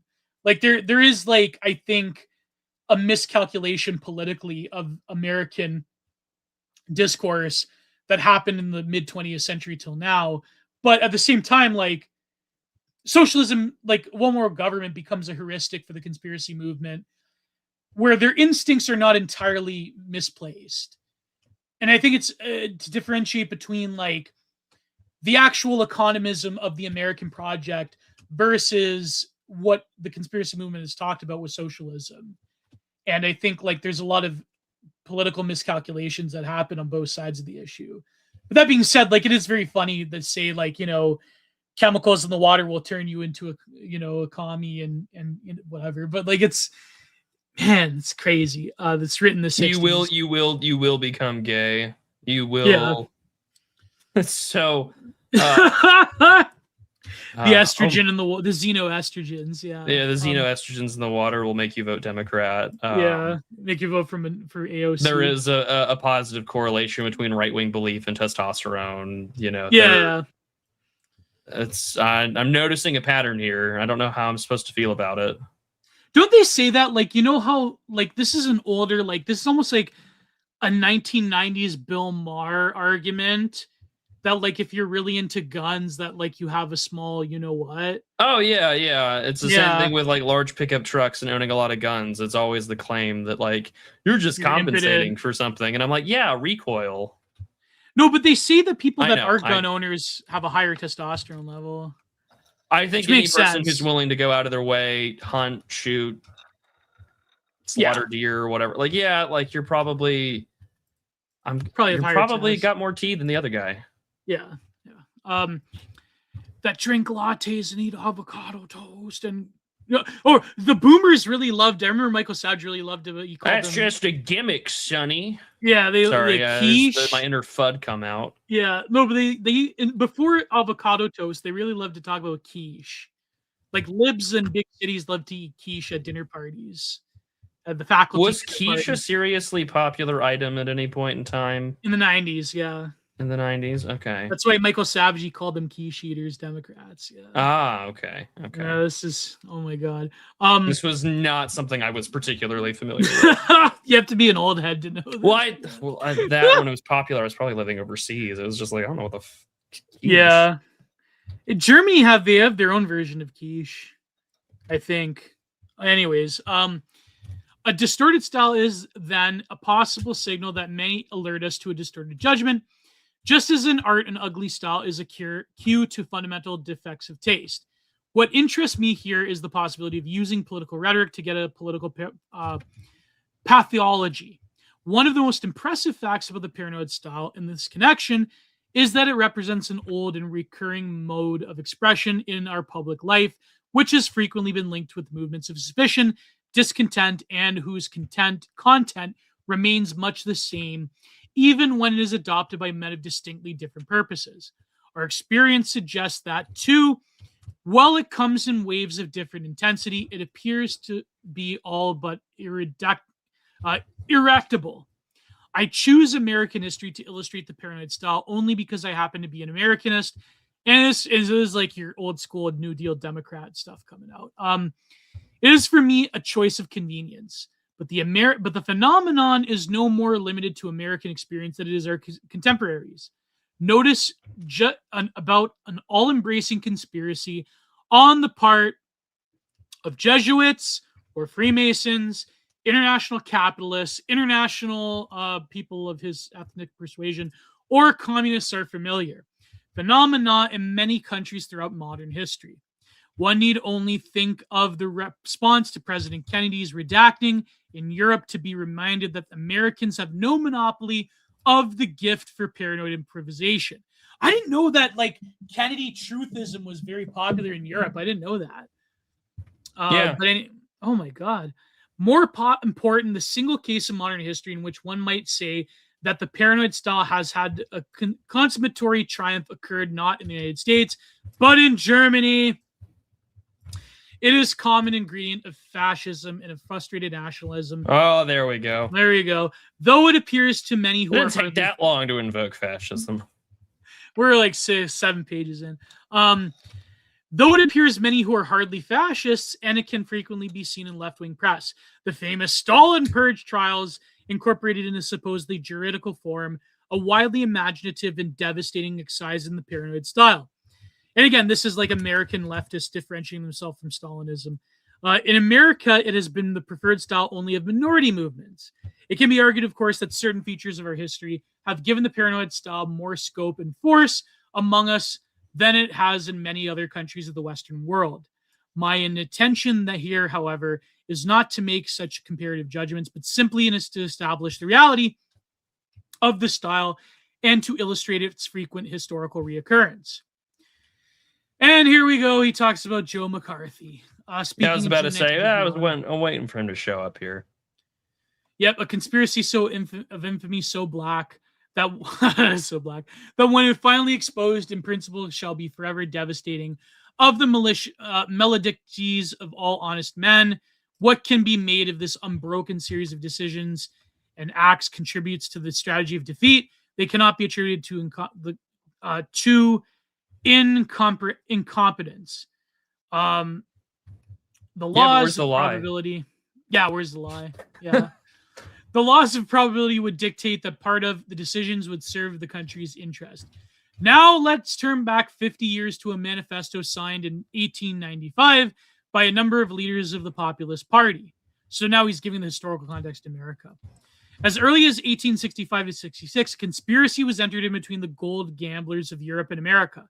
For nearly 30 years, these conspirators have kept the people quarreling over less important matters, while those have pursued with unrelenting and zeal. Just trying to divide us, man. Yeah, they're just trying to divide us. And their one central purpose, and that's a big theme in conspiracism, they're just trying to divide us. This sort of like apolitical populism that conspiracy theory has. But it only goes one way. Yeah, exactly. Yeah. Every device of cheat treachery, every resource of statecraft, and every artifice known to the secret cabals of the international gold ring are being made use to deal with the blow, the propriety of the people, and the financial and commercial independence of the country. Is this him invoking William Jennings Bryan and the Cross of Gold? Frank McVeigh. 1895. No, that sounds about right. Yeah, it does sound like William Jennings Bryan. Yeah. Next. Yeah, the Popular Party. Yeah, no, this is Bryan. Yep. Next, okay. A Texas newspaper of 1855. Notorious fact that monarchs of Europe and the Pope of Rome. This is like classic American conspiracy. I was about to say this is the American concern, which is like anti-papism and secret societies. Yep, the no-nothings. Like, okay, but where's the lie? Yeah, but then a lot of them themselves were Freemasons, weren't they? Like, well, yeah, no, like that is the Anglo, like Episcopalian tradition. Our secret societies are based. Well, yours is like cringe, you know. Well, I mean that, and just like American politics at its foundation is just it has an anti-papal streak a mile wide and 50 miles deep. It's just that's just part of the American Protestant and Great Awakening character. Right. But then also you could argue, like, I mean, Hofstadter isn't wrong when he says that, America was essentially founded on a counter conspiracy. Like that's, you could say that that's like a correct take in a weird way.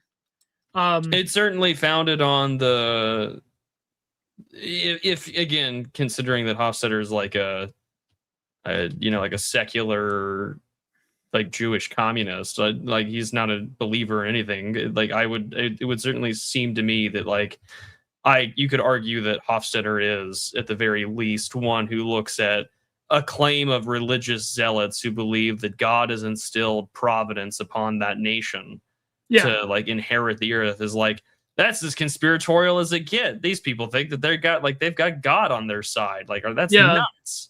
Against the Babylonian Pope, yeah. So because I mean, like what is it? Is it the Heidelberg Confession? Correct. Protestants, help me out here. It's the Heidelberg Confession that claims that the Pope is the Antichrist or holds something the office like of that. The Antichrist. Something. The only confession I'm familiar with is Westminster. So forgive me.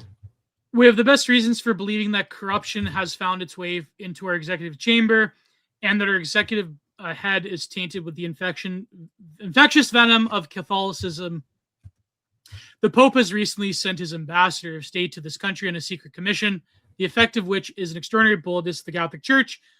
Throughout the United States, these minions of the Pope are boldly insulting our senators, reprimanding our statement, propagating the adulterous union of church and state, abusing with foul calumny all governments but Catholic, and the spewing of bitterness, excretions of all Protestantism.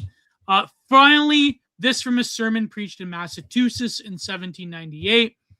Secret and systemic means have been adopted and pursued with zeal and activity by wicked and artful men in foreign countries to undermine the foundation of this religion, Christianity, and to overthrow its altars, thus to deprive the world of its benign influence on society.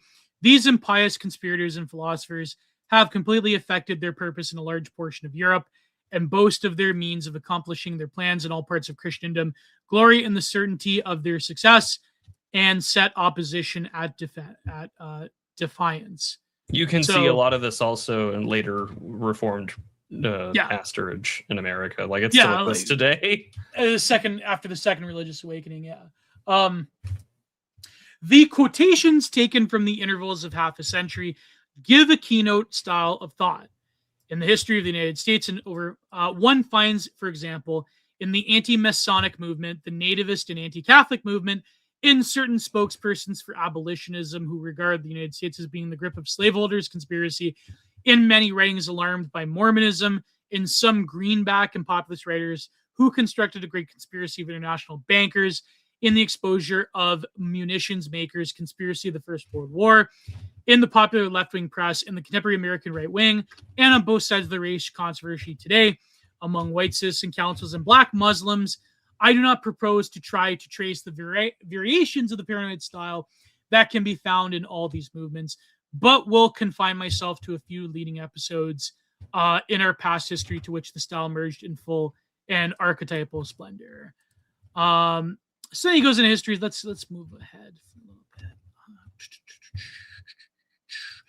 I think he talks. Yeah, here you go. Again, this is the nugget of truth that comes out of this. Is like, yes, there is a history in the United States of like a openly, like conspiratorial understanding of our politics. Like that's absolutely right. true. Yeah.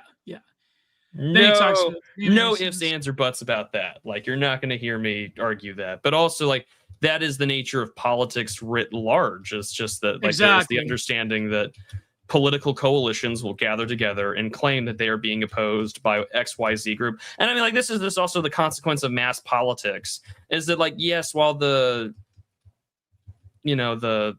franchise is severely restricted in the United States, even in its early days, like the eternal fear of the other is like present in all forms of politics. Like why wouldn't it be? It's right. It's present. Yeah. And still is today. Yeah. I mean, we talk about globalists or whatever things that you want to put in your particular brackets on X.com. Like, it's all there. And so the thing is, it's just like you have history on your side for a good chunk of things where it's like, actually, yes, like we do know that historically there have been groups that have come together that are antithetical to X, Y, and Z. Like you may not like that, say, if you're like anti-Bircher in the 1960s, but there's also the relevant facts on the ground of, well, like this is just the nature of the politics of the day. And it's like, well, yeah, and that hasn't gone anywhere. It's only gotten worse. Yeah, exactly. Like the only thing that kind of keeps it from overspilling, I think, on the left, to the degree that it is that like it has been effectively unified up until about 3 years ago, almost now. Yeah. Like the American left had been pretty unified until October 7th, 2023. Oh, exactly. Yeah, exactly. Yeah. So he talks about well, where'd you go with that, Prude? Before we move on, I'm still here. No, I mean, where'd you want to go with? Oh, sure. Let me pull out my left in America. Yeah, my PDF. Hold on a second. I can tell you exactly right now. What page are you currently on? Okay, so I'm skipping the part where he outlines the history of anti-Masonism and anti-Catholicism. Oh, and the Whiskey Rebellion. Yeah, the Whiskey Rebellion. Yeah, we can probably skip over that. Let's go to page 23 on the PDF, section 4, and I'll start reading from here because this is kind of. I wanted you to read this. Yeah, the right. Yeah. Yeah. Oh, let's go for it. Okay, because I think I would say to people like highly recommend reading it on your own time. They are very fascinating histories, even though Richard Hofstadter is biased. But they are fascinating. I would recommend reading the whole book. But yeah, let's just get because every right wing. Here's what you people. Yeah. So again, this was published. Steve, there's super chats, by the way. In 1964. So we're Barry Goldwater's about to get blown out. If I can get 64 super chats for the year, 64 super chats right now. 64 you coffees. You can keep Geo fed for another day. Send your super chats. 64 coffees right now. Buy me a coffee. Every super chat you send is one Walmart style sugar cookie that he eats so he can interview Nemitz again. All right, so let's get reading. And he says, now, if we now take the long jump, let me go pull out my copy here. If we now take the long jump on the contemporary right wing, we find some rather important differences from 19th century movements. The spokesmen of those earlier movements felt that they stood for causes and personal types that were still in possession of their country, that they were fending off threats to a still well-established way of life in which they played an important part. But the modern right wing, as Daniel Bell has put it, feels dispossessed. America has largely been taken away from them and their kind, though they are determined to try and repossess it and prevent the final destructive act of subversion. The old American virtues have already been eaten away by cosmopolitans and intellectuals. The old competitive capitalism has been gradually undermined by socialist and communist schemes. The old national security and independence have been destroyed by treasonous plots, having as their most powerful agents not merely outsiders and foreigners, but major statesmen seated at the very centers of American power. Their predecessors discovered foreign conspiracies. The modern radical right finds the conspiracy also embraces betrayal at home. Well, yeah. Yeah. This really has its, at least in a traditional sense, I say that you would find this reading particularly found in the anti-New Deal right coalition of the 1930s. Oh yeah, definitely. You famously see this in Garrett Garrett's The Revolution Was. Like, the revolution came and went in the night of depression, and how you've been Was that an betrayed. anti-FDR polemic? What was the revolution? That whole treatise, or I mean, The People's Pottage is a huge treatise on over the course of the decades, but I mean, it starts primarily as an anti-New Deal premise. Oh, and can you find it online? Yeah, you can read the whole thing at the Mises Institute. Like, you can go read The People's Pottage. I would really recommend it. Like, it's aged incredibly well, especially because The Revolution is this very lengthy, detailed. It's a list of citations functionally, along with a great polemic warning American rightists and sort of these, I guess what you would call like free marketeer or non-interventionist types with government, that just like, listen, you keep waning on about how the revolution's coming and the Red Scare is like, he's like, it already came. Like, FDR was your guy, and he lists all the things that FDR promised he would not do, and then fundamentally just flipped 180 and did all those things. And what like vestigial libertarianism, and the belief that like FDR did fundamentally betray the country. And so like this really does sort of emerge in the growth of like a more globalized interventionist America. Very interesting. Yeah.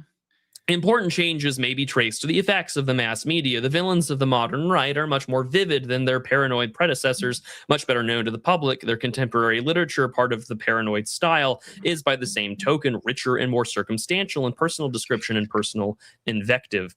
For the vaguely delineated villains of the anti-Masons, for the obscure and disguised Jesuit agents, the little-known papal delegates of the anti-Catholics, for the shadowy international bankers of monetary conspiracies, we may now substitute eminent public figures like Presidents Roosevelt, Truman, and Eisenhower, Secretaries of State Marshall, Atkinson, and Dulles, Justices of the Supreme Court like Frankfurter and Warren, and the whole battery of lesser but still famous and vivid conspirators headed by Alger Hiss.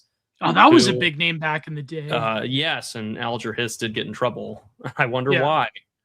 I wonder why. He died in 1996. He was accused of spying for the Soviets in the 30s, but like... Was he? Yeah, he was accused. Like, there was a very famous affair. Like, it was also... I was a communist and you were a communist, said Mr. Chambers. But anyways, like, there were perjury trials. There was a conviction. This was also, it caused a huge shit show at the State Department as well, because it's like, great, all these like famous like anti-communist containment types are like, crap, we've been working with Alger Hiss, and then also it's like, shit, they're gonna come for us. Like, you see this a lot also in George Kennan's memoirs, where he's like, I liked Hiss, but like this is a real bad fucking look for the rest of us trying to fight the Soviets. Yeah. But we'll go on. I like the Daily Wire. No. It's like so Alger Hiss was like containment right before I wouldn't go that far. I wouldn't. I mean, Alger Hiss, I would not consider himself a conservative in any way, shape, or form. Right. Was he like a New Deal Democrat, or what was he? I mean, he was. I don't know how to describe his personal politics. It's just not. It's not something that I would consider to be friendly to my cause. Oh, I see. And it's just it's like Alger Hiss was a communist. Like, that's to the surprise of no one. That should be a concern for just about any of us. But where did the mythology on the American left come of Alger Hiss as like this wholesome Chungus victim of like McCarthyite Roy Cohen persecution? Because it was the most famous case. Oh, I see. Yeah. And I mean, he did go to prison for perjury. Yeah. And like, he did have ties to several well-known communists. Like, this isn't, it's not like, oh, like McCarthyite persecution, like there's a commie under my bed. Like, in large part, that was true. And like, there was also a great degree of the fact that, communism was heavily involved in terms of the fact that like the Soviet Union spent a lot of money per year, for towards Hollywood. You had to deal with that. Yeah. Like I there is a great video by Razorfist called Hollywood Was Always Red, and I highly recommend that to a lot of people, because it's just like, he is basically calling out the chief issue, which is that the United States and Hollywood just did have open communist infiltrators involved in the production of our films. Like, there were struggle sessions. There's a great book called Communism, the God That Failed, where it's a bunch of like ex-Hollywood communists just saying like, this is what we experienced, this is what we went through. Wasn't it David Horowitz as well with that book Radical Son? Like, his parents were commies, and I have not read that book, so I don't know, but I'm inclined to take your word for it. Yeah, like his parent, like, not that he's like a really good source, because he is like sort of like this Fox News type, but like he was like a red diaper baby, and his parents were communists, and he was talking about like the radical left, and yeah, like it sounds very the left similar has no answer for this, and it's just like a picture of a dog. yeah. I don't get that trend, but I'm here for the cute animal pictures. Yeah. I like how we've just like right-wing Twitter's like, well, you know boomer puppy memes. Yeah. That's our newest anti-left-wing polemic. Yeah, like that picture of like an aardvark and a dog, like a Deshaun, like walking. How do you pronounce the dog? Like the wiener dog? How do you pronounce it? A Dachshund. Dachshund. Yeah, it's like a Dachshund, and I think it was like an aardvark walking together. And I remember Comfy on Twitter, he said double trouble, and he had like one of those like 80s like crime comedy theme songs. You know, like it was funny. It was called Double Trouble. The left has no answer for this. We need a cartoon with an aardvark and a Deshaun, Deshaun. How do you just say a wiener dog? Wiener dog. Yeah, wiener dog. We need. Don't hurt yourself. We need a cartoon of a buddy cop, wiener dog, and an aardvark together. That's what we need. The left will go away for 1,000 years after this cartoon of a buddy cop, wiener dog, and aardvark is created. Hey, whatever works. All right, let's move. See the super chats. I'm all for it, man. I'm all for it. Riveting content. Okay, so going on. Events since 1939 have given the contemporary right-wing paranoid. Deshaun. Yeah, I was like, do I correct him? Or do we just give the dog a black name? Do we truly treat this like a 1980s buddy cop thing? Like, pronounce Deshaun. Good God. All right, I'm gonna start again. Choose an ESL Canadian. Remember, this man is Brazilian and Italian. Yeah. Oh boy. The left has no answer for Gio's ability to butcher the English language. All right, moving on. Gio, the left has no answer to Gio. Oh my, that would be such a mean thing to do. What? Take the picture of you painting from like 10 years ago. Oh, and just be like, the left has no answer for this. No, don't do that. No, please. Don't do that. Don't. Volpez, I'm asking you to do one thing for me. Oh my God. In the midst of your in the midst of your Flemish NGO posting, I'm asking. I have an assignment for you. I have one last assignment for you. But no, we'll carry on, and we'll we'll keep up with the Joneses here. Events since 1939 have given the contemporary right-wing paranoid a vast theater for his imagination, full of rich and proliferating detail, replete with realistic clues and undeniable proofs of the validity of his views. So true. The theater of action is now the entire world, but now we can not only draw on the events of the Second World War, but those of the Korean War and the Cold War. Any historian of warfare knows that it is in good part a comedy of errors and a museum of incompetence, but for every error and every act of incompetence, one can substitute an act of treason. We subsidized the entire Soviet industrial base. We can see how many points of fascinating interpretation are open to the paranoid imagination. Treason in high places. The guys who were with the Soviet Union and the diplomats in both Britain and the United States were Soviet sympathizers. Anyways, can be found at almost every turning. You can. And in the end, the real mystery for one who reads the primary works of paranoid scholarship is not how the United States has been brought to its present dangerous position, but how it has managed to survive at all. It's a good point. Yeah, that's Woke true. More correct. Yeah. Woke no, more that correct. is a criticism, I think, of conspiracy theory. Like, how is it that like even like when I used to watch Alex Jones, like there was that, Sure. we're still hanging on by a thread, and like, the American spirit can still survive, blah blah blah. So but true. But I think like the more black pilling, but yet ideologically consistent take is that it's all a ghost dance. Yeah, exactly. It's all a ghost dance and it's over. But I think like Alex Jones or people like that couldn't like bring themselves to actually say it. Maybe he says it now, but anyways, moving on. Well, if you were to say he is right. like, Richard Upstairs is right about that. If you were to take a position like that, the point would be just like, bruh, it's over. It's over. Like, yeah. What are you talking about, man? Like it's over. But like once you do that, the grift is up, right? Yeah, of course. Like no one wants to buy the super male vitality stuff if like you're just like, all right, gang, the jig is up.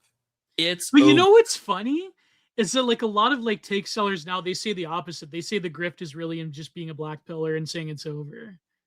It's like, no, that's not actually a sustainable really model. does depend on your model of politics. Like yeah, but it's not a sustainable model. Like where do you think the country's going in the next several years? And like again, this is why I think like the biggest divide nowadays is like between pessimists and optimists. That's really to me what it boils down to. Is like, well, who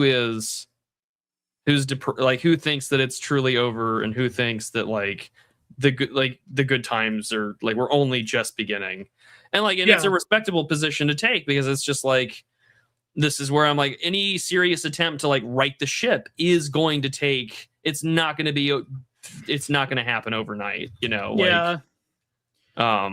not going to undo 60 plus years of commie subversion overnight. No, you're right. Exactly. Just not. Yeah. And that's that's something that I think needs to be reminded for a lot of us. Like that's just the nature of the game. But also, Pac-Man Respecter. Go ahead. No, I was gonna say Pac-Man Respecter. That wasn't at Brock. That was a short film that my friend did where I played this nutty professor type character where I had these like outlandish. Ironically, the nutty professor, you say? No, it was from like 2015. Like I had this character where I was playing this like my friend used to do short films, and I play this like outlandish professor with all these conspiracies about this like creature that inhabited the Niagara Gorge, and it was a crazy short film. Yeah, that's where it comes from. Did a creature inhabit the Niagara Gorge? I'm sure there's something of that nature. I know that people have seen UFOs over the Niagara Gorge. But it's very funny because I remember like one of my biggest ops like used that photo. It was very funny. So anyways, but no, Prude, you're 100% right though. Like it depends on your trajectory of politics. Like, do you have a more optimistic viewpoint? Yeah. I think like optimism and age are going to be the things that I think really do separate, these sort of questions about like, I mean, even the quote unquote trust or panic and divide, I think is heavily predicated on, like, what is your position on the future of the country? And it's like, it's really going to be dependent on age, the kind of media you consume, and the things that would probably what Hofstadter would call like the right-wing paranoiac. Yeah. It's just like, well, if you're a right-wing paranoiac, or because like, the person that I think Hofstadter would immediately classify as one of these guys would just be like a Devin Stack. Like, Black Bill Merchant. Yeah, it's just like, he's the ideal definition. Yeah. And I'm like, I don't know if I would go that far, because like there's some things that Devin's talked about that I'm like, these are just him reading primary sources. Yeah, exactly. It's the same reason why like when you read like McMeekin or any like contemporary like primary source from like the U.S. State Department between like U.S.-Soviet relations, like there's a reason why people kind of get like uneasy, because it's just like, oh wow, like we really did help like the greatest existential threat to like the 20th century of like Bolshevism and all that jazz. Like, oh, we're supportive of that. That's a little concerning. And then like you can kind of draw the logical conclusion, because a lot of that stuff still fundamentally exists in some level. I mean, like you can take the temperance movement, right, and create a giant anti-alcohol NGO system out of it. Like, is anyone really going to be surprised when like we've been also supporting like all these progressive causes over the years? Like this goes back to the whole USAID stuff too. It's just like, oh wow, this is like really damning, and it's like, yeah, like things to consider, you know? Yeah. And people get really upset over that. They're like, well, aren't you gonna have like a better take than that? And it's just like, well, I can. It seems but like like you're not gonna like it. It's like, yeah. I mean, this goes back to the old Kovefe Anon tweet. It's just like, which side do you think won the Cold War? The Cold War. Yeah. Certainly not us. I mean, as like average people, that's not. Yeah, I think the average like person got away with like a big W in their cap in that regard. Yeah.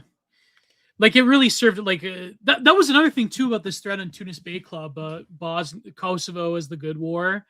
Like a lot of what happened there was the model template for a lot of like Obama apparatchiks like Samantha Powers. Like it was one of their first instances of like, yeah, Satan won. There you go. Who won the Cold War? Satan won. Charlie Mag. That's good. That's a good one.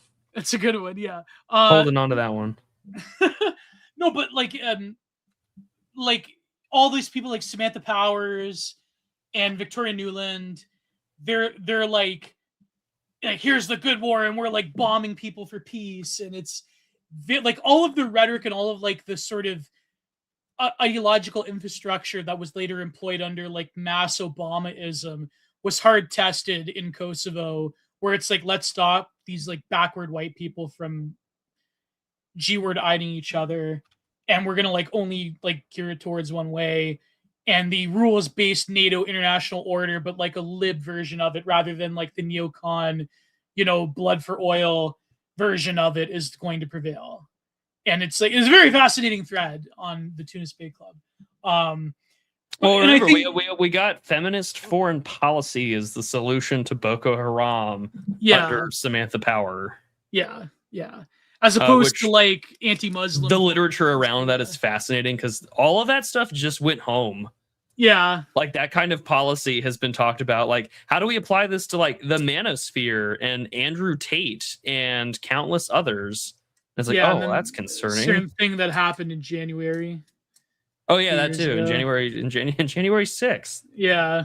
So like a lot of this stuff. How feminism solves J6. Wouldn't be surprised if that's like a talk somewhere. And then on the political right, you do have like, again, like the Gladio op of like what I call third wave neoconservatism. Like it's a very like fluid deployment. And don't get me wrong, there are like a lot of like right wing like separatist movements or like nationalist movements that probably do have a lot of foreign money flowing through them. Oh, 100%. And, like, this is where like one I can think of, I'm not mentioned on YouTube because we got striked last time we mentioned them on YouTube. Oh, well, I mean, country at war. I wasn't going to mention a particular people or country or whatever. Right. Yeah. But my point was just that like, we are in an environment where now you're more paranoid than ever because there is no reason to trust anything. And you don't know who's at the other end of that account. And exactly, like you don't. Like on the internet, no one knows you're a dog. And on the internet, no one knows you're a frog. And on the internet, no one knows that you are like a wholesome chungus, like an Italian painter. Like it's fine. Yeah. But no one knows that you're an Indian. Yeah, well, we do now. We do now, like, but yeah. We in large part know how. Like it's not that hard. Right. So like, do you guys have that kind of like? Do you guys just use the official like First Nations thing, or do you also say Indians up there? No, we always say like indigenous. I mean, no, okay. You've never used it. So like, it was never common parlance to say Indians. Oh, it was. Yeah, it was. Okay. I think like anymore. Certain people it is. I mean, certain people it is, but like, no, the vast majority of people, they'll say native or indigenous. Okay. Yeah. Well, I was curious because like in America, because of immigration, the question's always now like, no, guys, I wasn't referring to a nation at war in the Middle East, by the way, when I say that there's like Gladio ops going on in a certain wars. But, although you can see that there too. That there too, yeah. I wasn't referring to the one. You can get Lumered anytime. Yeah. Well, she's got her hands in a lot of different pots when it comes to she's in the Ukrainian one now. Yeah. So no, but that's what I mean. Like there is like on the political right, there is that element of subversion as well. But like you were saying, like everyone's a parapolitical operator now. Yeah. Like we do live in a paranoid moment where it's like, actually, the evidence does suggest that like there are networks or nodes of people that are going to support international movements and instances that are far more likely to have, be paid off by something or a certain group of people. Like, to take your pick, like we've been doing this for years. Like this person's a Chinese agent. This person, took Saudi money, Qatar. This guy got the $7,000 check. Tucker Carlson. Yeah. Tucker Carlson, Laura Loomer. Even like I was saying, like Brad Parscale or whatever his name is. Like, look at that. The usual suspects. I was saying, like, the gender war thing, a lot of that's ginned up by like people that are probably operating some kind of like foreign subversion angle going on. Like I noticed like a lot of those accounts come from like I said, like a lot of them come from India and Sub-Saharan Africa and South Central Asia. Like there's for some reason, a lot of people that have internet access in like Asia and Africa, and I do love that like a Malaysian gets on the internet for the first time and they're like, what sounds like my life's calling? American gender war discourse. Yeah, exactly. I think in South America, my goodness, I just really care about Clancy and her story. No, but I think in South America it's different because they have their own traditions of like, feminism and leftist thought and different stuff. Like they have, like, I think they're sufficiently close enough to American culture. Whereas like, I don't know, there's a lot of suspicious activity that goes around with like a lot of like very intense culture war discourse in general. I think that's our point. But sure. To carry on the text. I'll keep reading. No, but like, okay, I was going to say, before you keep reading, like I was going to say, like you can make a lot of money in a very limited sense as a black pillar, but you can make even more money if you are like trusting some plan of a particular government or agency or apparatus of discourse. I think it's currently in power. Like, of course there's going to be an opportunity, but also like, if you have the disposition that like you are fundamentally making the place better, which objectively it is safe to say that they are, then like I'm gonna be on the side that like supports that as a movement or as an ideology or a camp or whatever you want to call it. Like I have all the reasons to, like right. But I'm saying that's what I mean. That's what I mean by I counteract a lot of influencers that say that like black pilling pays the bills. Like it can, but if you have a big enough audience, but usually no, exactly. Like, unless you're like Tucker Carlson, who like you have a very unique thing and experience in both, journalism and the world of politics and government. If you're just like an average person with a podcast, like then it's not gonna like people that say that like, if you're an average person with a podcast, you're like not trusting the plan or whatever. Like it's a very stupid thing. Like obviously someone with Tucker Carlson does have massive amounts of political influence, but maybe not as much political influence as you think, right? Like if I were to compare Tucker Carlson and Laura Loomer, like who do you think has more political influence there? Well, one has the ear of the president still. Yeah, exactly. So no, but even like on the political left, like someone like Stavros may have, or Hassan Piker may have a degree of I was about to say influence. Hassan is probably the most like case in point for the left. It's just like there is. I mean, this guy who is like openly said like America deserved all these terrorist acts. Charlie deserved it, and he's like become a mainstream spokesperson for like the Democratic Party. There's no real consequence for something. There is no moderate Democrat. Like I'm going to turn into a neocon from 15 years ago. When they said there was no such thing as a moderate, the myth of the Muslim moderate majority or whatever. Like, like there is no such thing as a moderate Democrat. No, but the difference. Thank you for coming to my TED Talk. The difference being though is that on the political left in America, here in Canada it's even worse because like Carney's basically. He's not giving them everything they want, but like a lot of like the boomer libs think that they're getting everything they want with Carney. But in the American left, they don't have like the same politics of plan trusting because publicly facing, they're always like miturating upon the Democrat Party and the DSA divide between them and the mainstream Democrats. Ideologically, though, there's more of a similitude between your average DSA cell and your like Democrat Party apparatchik. Whereas I think like as an identity brand in the age of MAGA, like trusting the plan becomes like a brand and an identity. Whereas like there is a huge divide between your average GOP politician and your average like, MAGA voter that consistently voted for Trump. Whereas in the Democrats, there's not a huge divide, but they don't have this like emphasis of trusting the plan. Like people like, Matt Kreisman, like the crypto Democrat people, they'll sell you this thing about like, we're not Democrats, even though they're saying like, okay, yeah, but they're still going to vote blue no matter. They're still going to vote blue. Yeah, exactly. And like, I'm sorry that like to be a pragmatist but they don't make an identity about voting blue. They're very clever that way. Well, no, it's only when elections does it matter. They're going to criticize like Debbie Wasserman Schultz or whoever the, whatever Democratic like person that they need to shit on for the time being. But like, there's no way in hell that they're ever not going to vote for them. Exactly. They have a better realization of like power than a good chunk of people who may want to be like, well, I'm not doing this. And it's just like, okay, great. Like, I hate to break it to you, but that's sort of like your main avenue of participation. I don't know. I mean, I kind of disagree with that. But like, I mean, what I mean is that they're more, they know how to be more insidious about it. And they don't make they know how to be good political operatives. Yeah, they don't make a huge spectacle out of trusting the plan. And that's what makes them very effective, because then people like Hassan Piker or Matt Kreisman or Stavros, whatever his stupid last name is, they can then go and say to the average listener, oh, I'm not like a Democrat. I mean, you should vote Democrat, but I'm not a Democrat. I'm like a DSA. I'm like, more radical than radical, even though like I'm going to just vote Democrat. Sure. Whereas like the radicalism that's sold to you right now on the other side is quite different. And so I think that's what makes them so effective. They can very easily kayfabe their political loyalties. Whereas on the political right, in the American context, it's kind of harder. Because then, you know what I mean? You could argue to a large degree that your paranoia as well as one's ego are really self-defeating tools in which prevents a coalition from staying cogent. Right.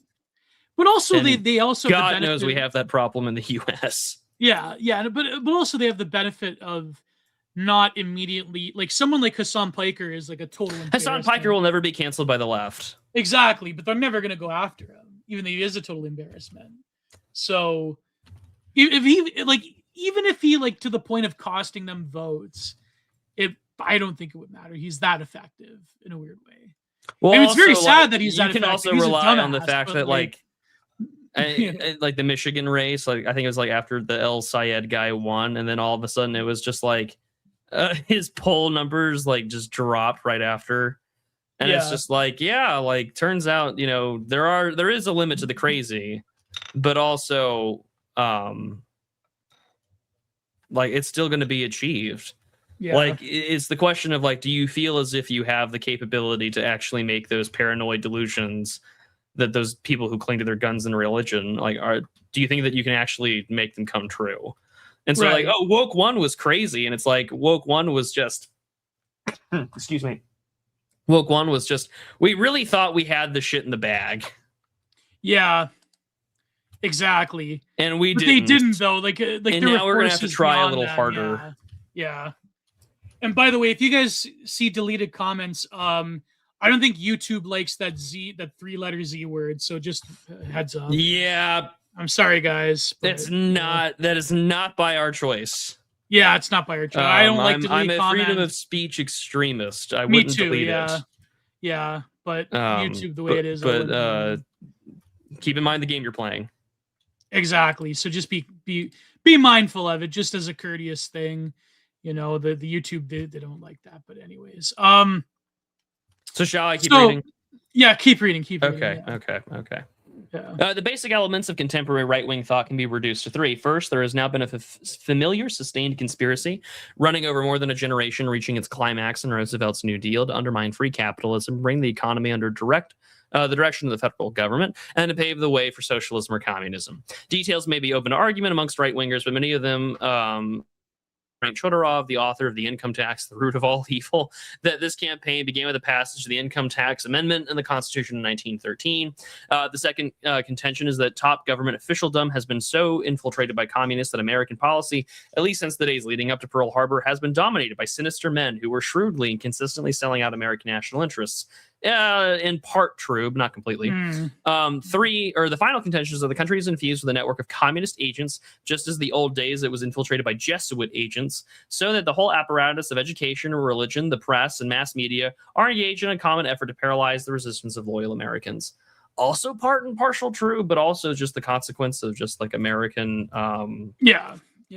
racial politics as well. Like, at the time, At the time, especially, because it's just like, oh, well, there's that to consider. But then there's also like the craziness of, let's say, like prayer in school and like the broader Christian culture. It's like, well, a lot of that is like funded by, atheist groups that also tend to have like a particular ethnic bent.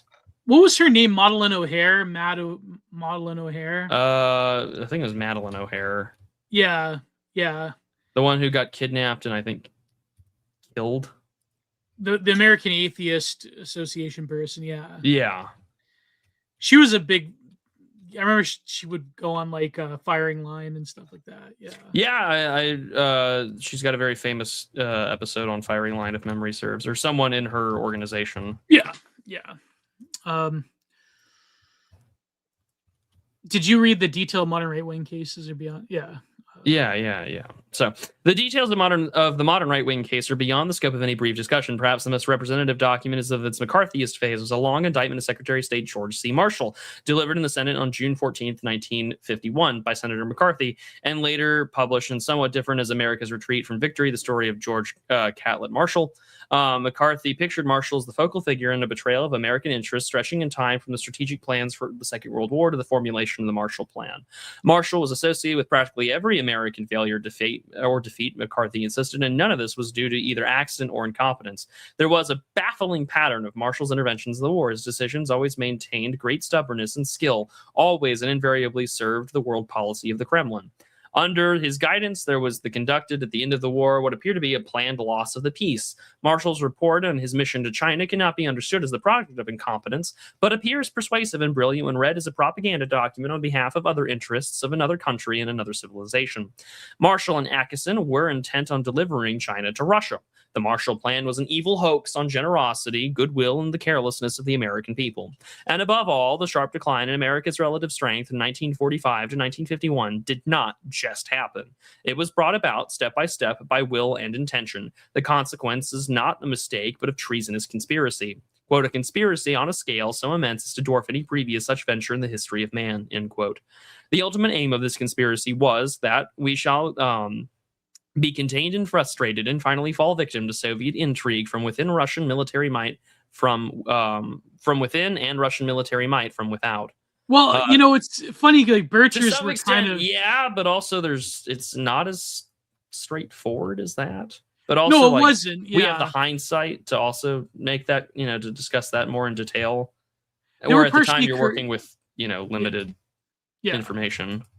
No, but at the time, like the thing is, they were like the Birchers in that they were kind of partially correct, but they had the sort of directional notion of the Marshall Plan wrong. Like they thought it was like to benefit external commies, even though Stalin didn't take Marshall Plan money. It was more he also was not a fan of the Marshall Plan. Yeah, it was more a lot of these Berlin airlifts were famously protested by the Kremlin. Yeah, it was more of the vassalization of Europe, which even Stalin recognized. Like that's what the Marshall Plan, like that was the conspiracy behind it, not this other, the Marshall Plan being a Soviet conspiracy. It was more of American hegemony writ large. And then we're even seeing the fruits of this nowadays with a certain war in the Eastern Europe. But again, when you're working with different facts on the ground, it's going to look different. And speaking of the John Birch Society. Yeah, here they come. Here we go. Here we go. The Birchers are back, baby. I mean, they've been back for a couple of years now on Twitter. Yeah. So here we go. Today, the mantle of McCarthy has fallen on the retired candy confectioner. Confectioner sounds like a much more based title. I'm a confectioner. That's a job that gets you laid. Robert H. Welch Jr., who is less strategically placed, but whose well-organized following in the John Birch Society has had a strong influence. A few years ago, Welch proclaimed that communist influences are now in almost complete control of our federal government. Hashtag based. Hashtag true. Note the care and scrupulousness of that almost. He has offered a full-scale interpretation of our recent history on which communist figures are at every turn. They started to run on the American banks in 1933, were forced to their closure, contrived the recognition of the Soviet Union by the United States in the same year, just in time to save the Soviets from economic collapse. They have stirred up the fuss over segregation. They have taken over the Supreme Court and made it one of the most important agencies of communism. Well, if you consider the Supreme Court during the Civil Rights Movement, kind of true. Yeah. They are winning the struggle for the control of the press, the pulpit, the radio, television, media, the labor unions, schools, courts, and the legislative halls of America. So true. The close attention of history wins for Mr. Welch was an insight into the affairs that is given to few of us. For many reasons, after a lot of study, he wrote some years ago, I personally believe that John Foster Dulles to be a communist agent. Others apparently innocent figures are similarly unmasked. The job of the professor of Arthur F. Burns, the head of Eisenhower's Council of Economic Advisors, was quite probably merely a cover-up for Burns' liaison work between Eisenhower and some of his bosses in the establishment. Eisenhower's brother Milton was actually his superior and the boss within the whole left-wing establishment. Remember, was it Eisenhower that the Birchers wrote that great book about like the candidate where they proclaimed that he was a communist agent? I think so. I think it was. Yeah, Eisenhower. it was. Yeah, it was the candidate. Yeah. Yeah. Okay. I'm like I own a copy of that somewhere. I don't. So I'm gonna have to go. I should probably read it. I don't know enough about that. I have the whole conspiracy or claim that he was a communist agent. I probably should, but we'll just carry on and we'll keep reading. My unfamiliarity is beginning to hit me like a sack of bricks. So the views for which Mr. Welch carefully gathers detailed evidence are expressly with less scholarly responsibility, but by a small vocal segment of the public. Recently, Republican Senator Thomas R. Kuchel, a minority whip in the Senate, revealed that 60,000 letters he receives a month, about 10%, may be classified what he calls fright mail from indignant or anguished letters about the latest plot to overthrow America. Hashtag Trook. This is before social media. 60,000 Trooks just being mailed to a senator's office. The imagination of his correspondents feverishly at work. And so I would 35,000. Yeah, no, it was the politician. Troops. That's what it was called, not the candidate, the politician. The politician.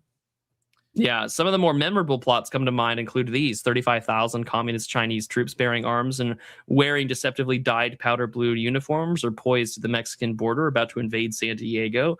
I wonder if that one had any... I would love to know if that had a nickel of truth. That was like literally the Chuck Norris film Invasion USA. That's like literally the plot. So true. Oh, I love this. I'm going to take like that. Red Dawn. I want to quote tweet that. Thank you, Pac-Man Respecter. The left has no answer for this. Oh my God. Thank you. The United States has returned. Thank you, Pac-Man Respecter on Twitter. Turned over, or will at any moment its Army, Navy, and Air Force to the command of a Russia colonel in the United Nations. Almost every well-known American or free world leader is in reality a top communist agent. The United States Army guerrilla warfare exercise in Georgia called Water Moccasin 3 is actuality a United Nations operation prepared to take over the country. That was like in the Alex Jones documentary. Well, it's also the whole like black USA, helicopters. Yeah. The New World Order and everything that you can think of like that. Like they're again little nuggets. You know what's funny is that Krishiki Supply Co. They have a YouTube short with the urban combat uniforms that the American military was testing in the mid 90s. That is where they were doing this exercise that Alex Jones was filming with them. And in his first documentary, Police State 2000, I think it was called, he claims that exercise with the urban camo uniform that's all gray and black, that was like, a New World Order exercise to take over America and like after martial law is declared. It was a very fast. Yeah, go to Krishiki Supply Co., a friend of ours. He has these fascinating YouTube shorts. But that was like, this reminds me of that, like a secret military exercise like, you know, to take over the conducted- United States. Yeah, Yeah. to take over, false flag military exercise. Like, it's like nothing is new under the sun. No, like in Yeah. America, no way. Yeah, like Yeah. this is a well-known tradition. Oh man. And I don't have any like what I guess, you know, none dare call it conspiracy, as the Birchers would famously say, and I still say it today. Again, I don't know where the Birchers got all this new money. Low key, I'm glad they're back. That's not even low key. I'm very glad they're back. Like, we hail Robert Welch, hail our people, hail John Birch Society. What's the mythology behind John Birch? Was he like a he was killed Vietnam by communists in China. veteran? He was what? He was killed by communists in China. Was he like a Vietnam veteran? No, like this was during World War II. Oh, World War II. Yeah. Yeah, like we had Americans in China at the time. Like, he was killed by the Chinese. Yeah. And, I see. Like, none of this should be new to you or to our listeners. No, I know, but there was something with World War II in the actual John Birch. Yeah. Yeah, no, he was a real person. He was killed by communists. Like, this is why the society is named after him. Like, he was a virulent anti-communist. But the Chinese, they were aligned with America against Japan, right? Like yes, but also keep in mind, like, the entire Chinese Civil War is placed on hold during this time. Yeah. With both the Soviets and, you know, the United States all playing a role on who's going to get influence and who's there. Like, the Soviet Union is doing a large job in trying to, like, influence where the war will go, and convincing, like, the nationalists, like, let's take a pause, while at the same time, like, the communists were still getting a lot of financial and intelligence support from, like, other communist interested parties. Right. Yeah. That's what I mean. It's like the theory that it wasn't really the two nukes. It wasn't Hiroshima and Nagasaki. It was more the Japanese were terrified when the Soviets took over Manchuria. And when they had said that they were willing to invade, but also at the same time, like, after the bombs dropped, like, there was a lot of dissension inside to like, maybe we should actually surrender. Like, it wasn't that straight. It's not as straightforward as, like, oh, the Soviets took action. Right. But, like, a lot of them were terrified of, like, okay, if Japan was taking over the Soviets as opposed to America. Well, yeah, because, like, who are you more inclined to work with if you're the Japanese? Like, the Americans, or, like, the Russians, who you did fight a war with just 40 years earlier. And now they're a much stronger military force after you've been crushed economically. Yeah. This has come up recently as Putin went to this island that the Japanese claim. This happened this a few days ago. And, like, you have the Japanese, you know. But anyways, it's a little bit of history lesson there. Let's read a little bit more and then get to the Okay, because I was about to say we're almost at the 3-hour mark. Yeah. So we'll carry on. I'll keep reading. Gigantic conspiracy, which all came true.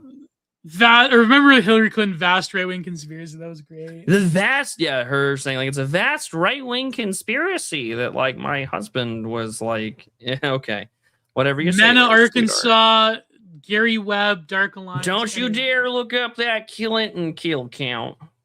Don't you dare. I know what you're thinking. Don't read Dark Alliance. Don't go be looking into Juanita Broderick's Twitter account. It's cringe. But I'll keep reading this. The left has no answer for this. I'm gonna have fun with that. All right. So let us now abstract the basic elements in this paranoid style. The central image is that a vast and sinister conspiracy of gigantic yet subtle machinery of influence is set to motion to undermine and destroy a way of life. So true. Maybe the wrong targets, but definitely the right vibe. One may object that they are conspiratorial, that there are conspiratorial acts in history, so true, and there's nothing paranoid about taking note of them, also true. This is true. Hey, he said it. All political behavior requires strategy. Many strategic acts depend on their effect upon a period of secrecy, and anything that is secret may be described, often but with little exaggeration, as conspiratorial. The distinguishing thing about the paranoid style is not that its exponents see conspiracies or plots here and there in history, but they regard a vast or gigantic conspiracy as the motive force in historical events. I mean, True. Yeah, that's true. You can't. This is why Peterson cries over a different book. History is a conspiracy set in motion by demonic forces of almost transcendental power. We rage against not only, the prince of this world, against powers and principalities. I mean, it is true. Sorry, I believe demons are real. You can judge me all you want. Don't care. They're real. And what is felt to be needed to defeat is not the usual methods of political give and take, but an all-out crusade, #based. The paranoid spokesman sees the fate of this conspiracy in apocalyptic terms. I've said this before in speeches and in conferences, but like Americans are, I think, the most like eschatological people on earth. Yeah. And it definitely shows in our politics, both left and right. He traffics the birth and death of whole worlds, whole political orders, and whole systems to human values. He is always manning the barricades of civilization. He constantly lives at a turning point. It is now or never. Again, 1964, time for choosing. There's some subtle Reaganism critiques here. Mm-hmm. It is now or never in an organizing resistance to conspiracy. Time is forever just running out. Like religious millionaire, there it is. He expresses the anxiety of those who are living through the last days, and he is sometimes disposed to set a date of apocalypse. Time is running out, Welch said in 1951. Evidence is piling up on many sides from the sources that on October 1952 is the fatal month when Stalin will attack. The apocalypticism of the paranoid style runs dangerously near to the hopeless pessimism, but usually stops short of it, like climate change. Greta, Gore. We ran out of time in 7 years, like 5 years ago. Not to say that this is was crazy. This is not to dismiss legitimate environmental concerns. We have seriously fucked with things that cannot be unfucked.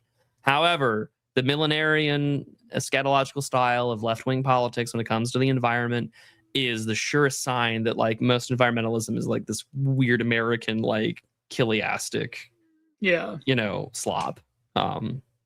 It's apocalypticism for like a lot of it's Jonathan Edwards for libtards. Clip that one there, chap. Apocalypticism of the paranoid style runs dangerously near to hopeless pessimism, but usually stops short of it. Apocalyptic warnings arouse passion and militancy and strike at the susceptibility to similar themes in Christianity. Properly expressed, such warnings serve somewhat the same function as a description of the horrible consequences of sin in a revivalist sermon. They portray that which impends, but which may still be avoided. They are secular and demonic versions of Adventism. Secular and demonic versions of Adventism. May God Forgive Us, Chicago, 1952, page 73. Dr. Fred C. Schwartz of the Christian Anti-Communist Crusade is in more circumspect in his lectures as he sets the year 1973 as the date for communists to achieve control of the world if they are not stopped. And most of the contemporary paranoid spokesmen speak of a communist timetable whose focal dates they often seem to have intimate knowledge. This is most spectacular instance of such Adventism is probably the case of William Miller, who flourished in New York in the 1830s. The offspring line of Baptist preachers, Miller became preoccupied with millenarian prophecies and made the calculation. Oh yeah, this is the Millerites. This is Seventh-day Adventism. This is like late Great Planet Earth stuff. Yeah. Yeah, this is like Left Behind.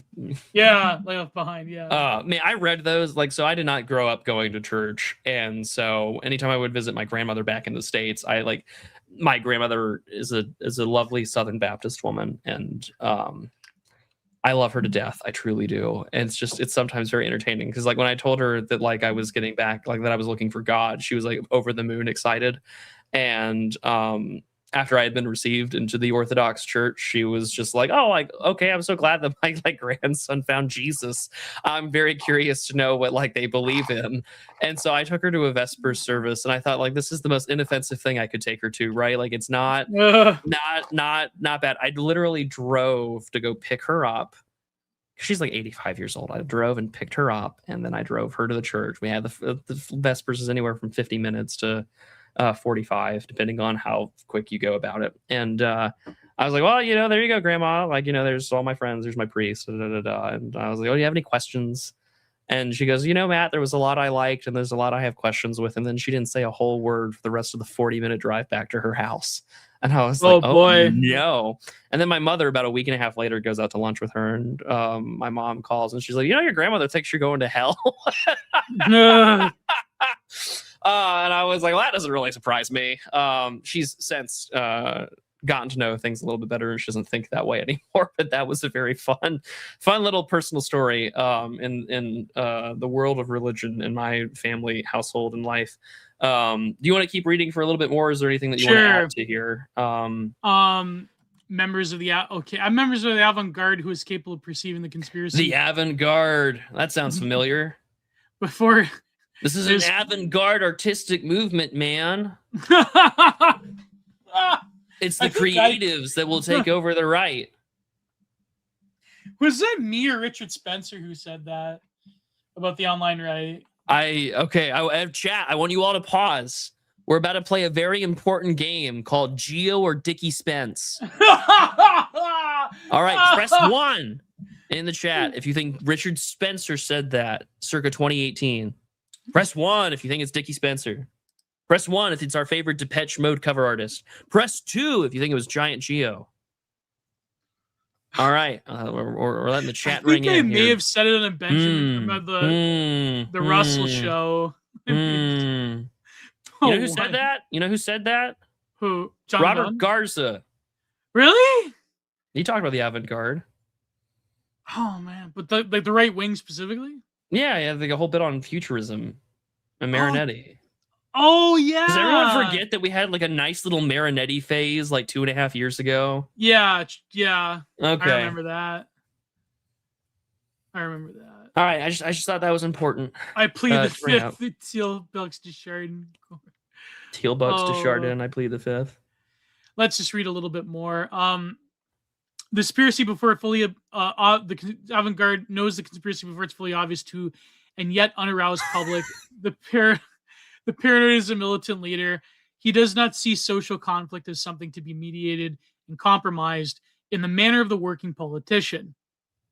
While a lot of politicians are conspiracy theorists, since what is at stake is always a conflict between absolute good and absolute evil, the quality needed is not a willingness to compromise, but the will to fight things over to a finish. Nothing but complete victory will do. Yeah, that's basically where we're at now. Nothing changed.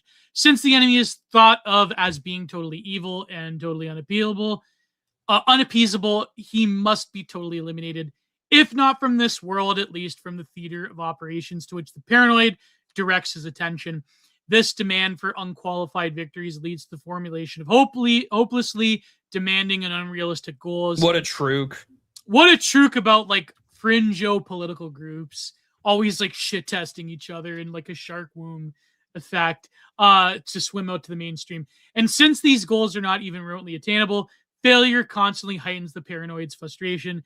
Even partial success leaves him with the same sense of powerlessness with which he began, and this is in turn only strengthens his awareness of the vast and terrifying quality of the enemy he opposes. Whoa! Isn't that true? Happy New Year, 1967. Happy New Year, 2018. Oh man, Happy New Year 2018. What's that? All you ever needed? All you ever wanted is here in my arms? By the way, we have a new, speaking of the vast right-wing conspiracy. Yeah. I can't believe this. We have a new Nancy Mace photo on her bed with her tattoo sleeves. I know. God bless America. Man. I'm waiting for the OnlyFans link. That's crazy. I'm going to buy a year's subscription for our boy Dan Baltic. I blame him for being the one who sexualized her first, like majorly on Twitter.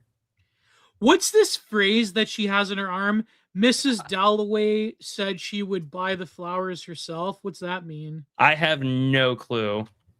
What the hell? I don't know. I also don't want to know. You know what's funny? She's got the millennial watercolor She does. flowers. She wants to be a millennial. She, as a Gen Xer. How old is she? How old is Nancy Mace? Gen Xer. Is she Gen X? Yeah. Okay. She's like 50 something. Really? I thought she was like mid 40s. Hold on. She looks good enough to be Nancy Mace age. Oh, someone. She's Gen X. She's 48. That's kind of like millennial. No, millennials are just getting into their 40s. Yeah. Oh, someone edited a photo of her with a Wigger Pig tattoo. That's great. Hashtag based. She looks good. I like her. She looks good. But yeah, I blame Dan because like he famously did the photo of her in the hot tub. I don't even know if that one was true. I just remember. No, that's a real photo of her in the hot tub. That's a real photo of her? Yeah, that's a real photo. I just remember that was the tweet that went viral that like turned Nancy Mace into like a weird sex object. Yeah. And I was like, all right, okay, I'm done for the day. You know, like I'm done with Congress. Congress is Hollywood for ugly people. I get it. But like, let's not puff up their egos anymore. We've already got Abuela, you know, freezing her eggs. It's over. Okay, fellas, let's play Who Would You Do? No, we're not going to be... Agent. Yeah, we're not doing this. Who would you do? Press 1. No, I'm not going to do it. I was going to say Nancy Mason AOC, but let's not do that. Let's do it in Super Chats. This may kind of sound as harsh to some viewers. But I think everyone involved in this story. This may sound harsh. Oh my god. I remember one time in a group chat that I stormed out of after the Iran thing. I had this like David Allan Coe spoof, but like with Nancy Mace. I'm not gonna repeat it though. I forget half it, but like I'm not gonna. It's too vulgar. It's too vulgar. Can't say that one on the air. Can't say that. Yeah. Oh man. Top 10 memes you can't say on Twitter or on YouTube. There's a Dave Letterman bit ready to happen there. But how did she get all those tattoos? There's no like inflammation on the skin or anything. Did she just like they're new? I don't know. They're new. I can't. I guess she's just been hiding from the press and she lost that primary. I wouldn't be shocked if they were like those Hollywood tattoos that are fake, but they stay on your skin for like a few weeks. Just to make a point or something. She probably did that. That would be a great little point. Is like actually these tats are fake. Yeah. And I've just been doing it to like get your attention. Yeah, I wouldn't be shocked. Cause they don't like real tattoos, like they have like and the skin's a bit puffy or whatever. Like it's maybe like if she got them over time, but like all at once like that, like it's like she's been bare armed in public before. It doesn't matter. See, like, look at us being conspiratorial. I know. You're right. You're right. Look at us. She doesn't need tattoos to look good. She looks good. Like, I don't care what the haters say. I don't care what my ops might say. Nancy Mace looks incredibly good. You know? It's just, I don't get it. In this episode of the writer's thinly veiled fetish. I don't understand. She looks better older than when she took the photo. Aged like a fine wine. Yeah. She looks better than that photo of her in the bikini with the glass of alcohol or whatever, vodka. It's like, she looks better now. I mean, I don't know. I don't know why, but like... Well, if you ever become single again, Gio, you know who to hit up. That's not happening. But anyways, let's move on to Super Chats. I hope all of you have learned today. Like I say, I know we laughed. I hope you've all learned something today. Oh. And what was that lesson, guys? Look at Alex Smith in the comments there. Look at that. Okay. The left has no answer for this. I did not end up with an e-girl from Twitter, okay? My girlfriend was from Telegram, okay? It's different. But anyways, no, I hope we laugh and we joke and but we hope you learned something at the end of the day. Yeah, because like even if you disagree and even if a lot of his conclusions are bunk, Richard Hofstadter is still an invaluable resource to understanding the theory of mind of the left. Yes, the American progressive tradition. He's invaluable.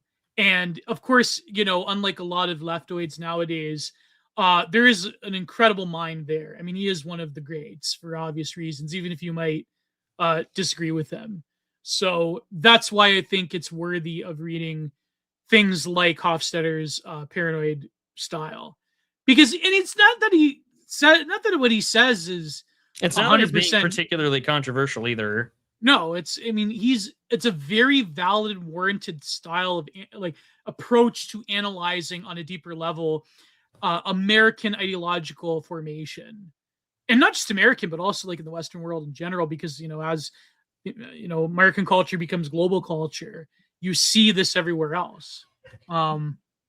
So it's a very valuable thing. The Millerite-esque style of eschatological politics is now almost in every other political system. Yeah, courtesy of an American cultural export. Yeah, exactly. You even see this in some you see this a lot in Muslim parties as well. Yeah. So we have. Let's go to. I'm gonna start with. Oh, this is a good one. This is a really good one. Let's go to Buy Me a Coffee. So Buy Me a Coffee. Let me share the link again. If you want, it's every 60 seconds, a minute passes in Canada. Yeah. Every dollar you donate to Giant Geo is one more day kept away from the maid camps. Okay. I'm still laughing at when you guys in the comments you came up with that thing about with arms wide open. Not with arms wide open, with the arms of an angel for the Geo extraction fund. Yeah, the Geo Please refugee help unite fund. Giovanni. Please help unite Geo with his girlfriend in America and to save him from the Canadian government that is, a terrible persecution. That's I'm still laughing. My girlfriend really laughed hard at that. Speaking, you mentioned the whole thing about natives. Yeah.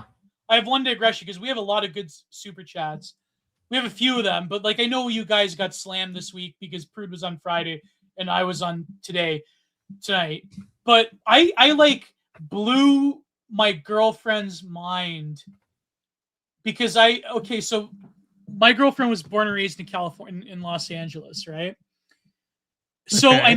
I mentioned that I have a friend I grew up with that moved to Alberta because he's a prison guard now in one of Canada's only supermax prisons. So shout out to my friend Joey if he's ever listening to this. So a lot of prisoners in the supermax in Alberta are of the native variety. And my girlfriend's like, well, yeah, but you mean there's gang? I go, yes, there are gangs. She goes, what do you mean? I go, okay, they have their own gangs, the indigenous people, and they have their own hip hop. And she's like, do they wear the do-rags and the bandana? Yes, they do. I blew her mind. It's Casey-esque. There are indigenous gangs that are the Bloods and Crips in America. It's what they have their own hip hop. They speak in their own indigenous languages, their own hip hop. It's why, and she's like, this is what happens in Canada. I go, yeah. I shook her to the core. They're LARPing American gangbanger. LARPing is American gangbangers. That's wild. And my buddy I grew up with has to deal with them in this prison. Well, my sympathies to your friend. Oh my God, yeah. It's actually a bit different. There are ethnic gangs, but it's not as pronounced as it is in America. Even in America, though, you'd be shocked that it's mostly in the California and Texas and in certain Well, it's in most federal prisons. Right, but they say that the degree of gang affiliation between race is most acute in places like California. No, I'm talking about indigenous people. I'm talking about Indians from from India. We're talking about feather Canadians. Casino Canadians. Oh my God. But yeah, there's actually there's a guy on YouTube that does true crime in Canada, and he's got videos on these indigenous gangs. He also got videos on the Italian mafia and the bikers and like the Montreal biker wars. I forget the channel's name, but it's very fast. If you type in Mom Bouchard or Paul Volpe on YouTube, you'll find this guy's channel. He like documents Canadian true crime. Or if you look up Yves Trudeau, who was a Hells Angels informer, he was one of the most prolific Hells Angels in Canada. But anyways, you learn something new every day. Let's go to Buy Me a Coffee. Its link is in the comments. So this is from Zist Hunter. Let's keep Geo alive. Z-I-Z, Ziz Under. So like Z's, you know. Oh, wasn't his anniversary recently? Z's is passing. What? When was his anniversary? You know Z's? No. The bodybuilder? Oh, yeah. Well, I saw that going the rounds on Telegram like 2 weeks ago. Yeah, R.I.P. to a lion, a legend. His life was tragically cut short with a heart condition. And Z's, we stand him. He's a hero. But this is from Z's Hunter. For 5 coffees! Medicare Masochist for 5 subs! In the PPP bit. So this, to preface, this was actually recommended to me by my friend Rodin on Twitter. Have you guys ever heard of Money in America by Thomas Van Scoojek? How is that spelled? So Tom Van, THOMVAN, SKUJK. Now, he has an amazing Substack, Tom Van Scoojek. Okay. But he's got this book. It's called Money in America. That's 1,000 pages long. But it's for free. It's for free. And you can also, but even if it's free, I would highly recommend going to Amazon and buying this book, Money in America. The guy's an amazing researcher and writer. But he was recommended to by my friend Rodin on Twitter. The author is a DR guy. It's about the lost history of the U.S. right-wing political struggles over money. I mention it because the second volume includes a long critique of Hofstadter and his role of burying the history. Geo, you might be interested because it concerns an alternative conspiracy theory tradition to the libertarian Bircher and Goldbug interpretations of international finance. This isn't a formal request, just a recommendation. Thank you, Ziz Hunter. That's an incredible comment. He does present this alternative, from the libertarians and the fusionists and the Birchers. There is this other right-wing intellectual tradition in America that is outlined by this guy. It's incredible work.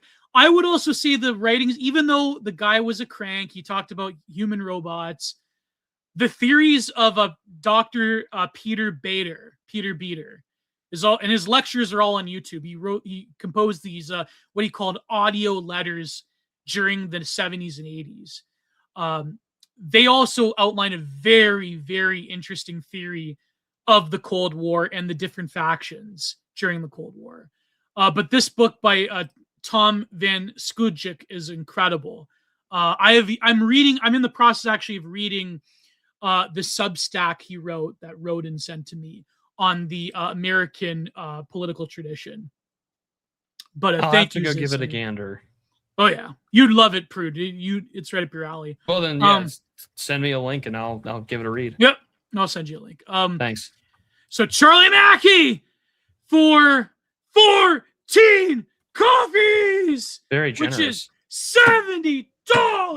Wow. Holy crap! Thank you, Charlie Mackey, our good friend, our good patron of the show. He really is. He's one of the best. Oh yeah, he's one of the best to ever do it. Good evening. I hope you're both as well. Played the demo for a game recently, traveling at night, and I was so overwhelmed with extremely obvious reactionary messages that it could be read from it I couldn't help but laugh. I'm fairly sure the devs are British liberals, though. Perhaps the mark that they are making something with some art within it would sponsor Geo to play it when it comes out, or a book of hours, but he doesn't have the patience to play / read, does he? I could play it if it's not as hard as Deus Ex was. I mean, Geo can play GTA Vice City all the time. I think that we'll be okay. You know what's funny? I actually recently beat GTA Vice City because when I was a kid, when I had it on PS2, how should I say this? I only played to get access to the other islands. And then I just didn't progress in the story. Because I didn't know that after a certain point, you have to sort of like play it like a sandbox after the Puerto Rican or whatever, the Haitian missions. So, yeah. I recently... Well, there you go. Yeah. I know. It's... Oh, boy. There's like a deathly silence there. What? I recently You didn't read a super chat. Oh, sorry. Yeah, sorry. I'm continuing to read the super chats. Okay, let's refresh. Now we're gonna go.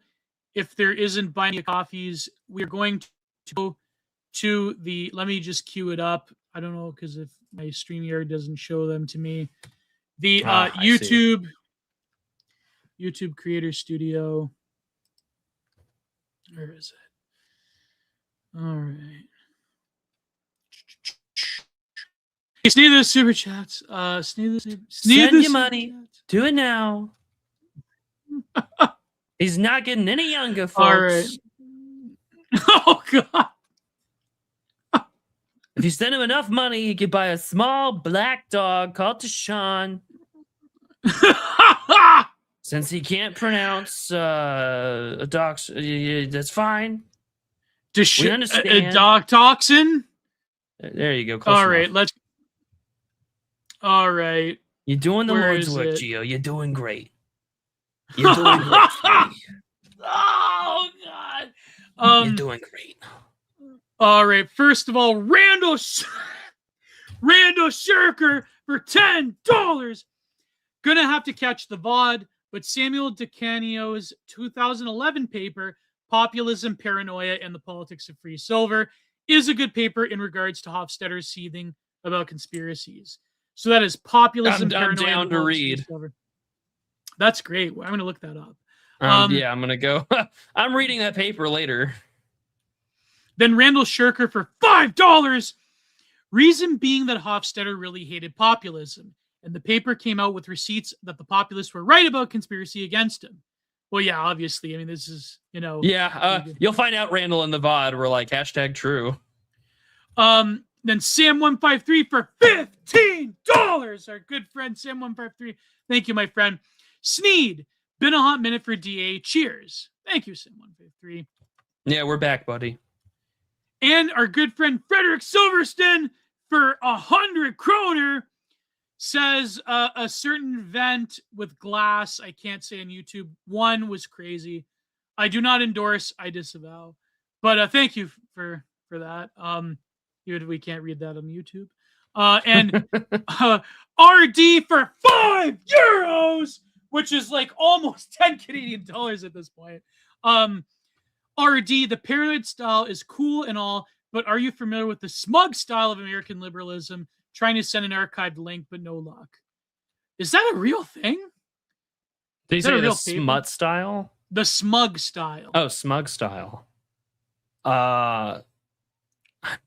No, I mean, unless he's got something. Is he recommending something? He's recommending this paper by Vox. It's a famous 2016 paper by Emmett Renzen for Vox. Argues that modern American liberalism has shifted from a policy-driven movement to a condescending posture that treats political disagreement not as a difference in values, but as the result of public ignorance or moral failure. Well, that's like on the heel of Trumpism as well. That's a very prophetic paper right there. What swayed things for Trump. So thank you, RD. That's Yeah, that's a great insight. I'll go give that a gander too while we're thinking about it. All right, unless we have any more. Here we go. For Sean Schaefer for $2 US. Polish digital archipelago is just dropped by Odysee. What is dropped by Oz? Does he say drawn by Oz? Dropped by Oz. Oh, dropped by Oz. Oh, well, last week we had the Mexican one, so I'm curious. Is he giving us the Polish version? That wouldn't surprise me in the slightest. I'll check Twitter in a minute. Yeah, Poland. But carry on. So let's go. I don't know. I can't find this drop by Oz. But it's okay. But thank you, I'll Sean Schaefer. We'll find it. And let's just quickly check Buy Me a Coffee. And that's the end of the super chats. So thank you all for supporting the show. And we will see you all next week. We're finally on Prude's channel because I did the first one. We are doing Claw of the Conciliator next week.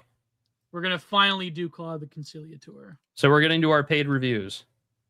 He's saying that Oswald Art dropped a Polish version of us. Well, I figured that's what he meant. I'll go find it. All right. Let me go see. I'll check Twitter real quick.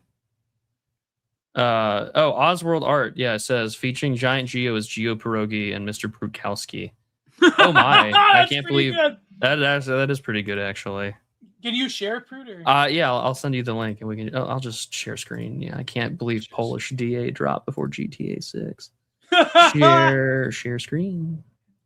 We are not going to be. We're just gonna get every nationality from here on out. There you go. We are not going to be reviewing GTA 6. That's way too expensive. I have no desire to. That was pretty good. I'm a fan. All right, I'm gonna stop sharing. Yeah, no. At the end of the day, I'm just gonna laugh because I don't think GTA 6 or a lot of modern games that people have been waiting on. I don't think people realize that modern gaming discourse is so fundamentally screwed. I just don't see it being a good end for anybody.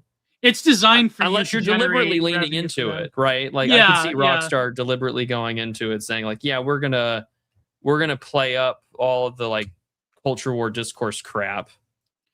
Yeah. For clicks and for views.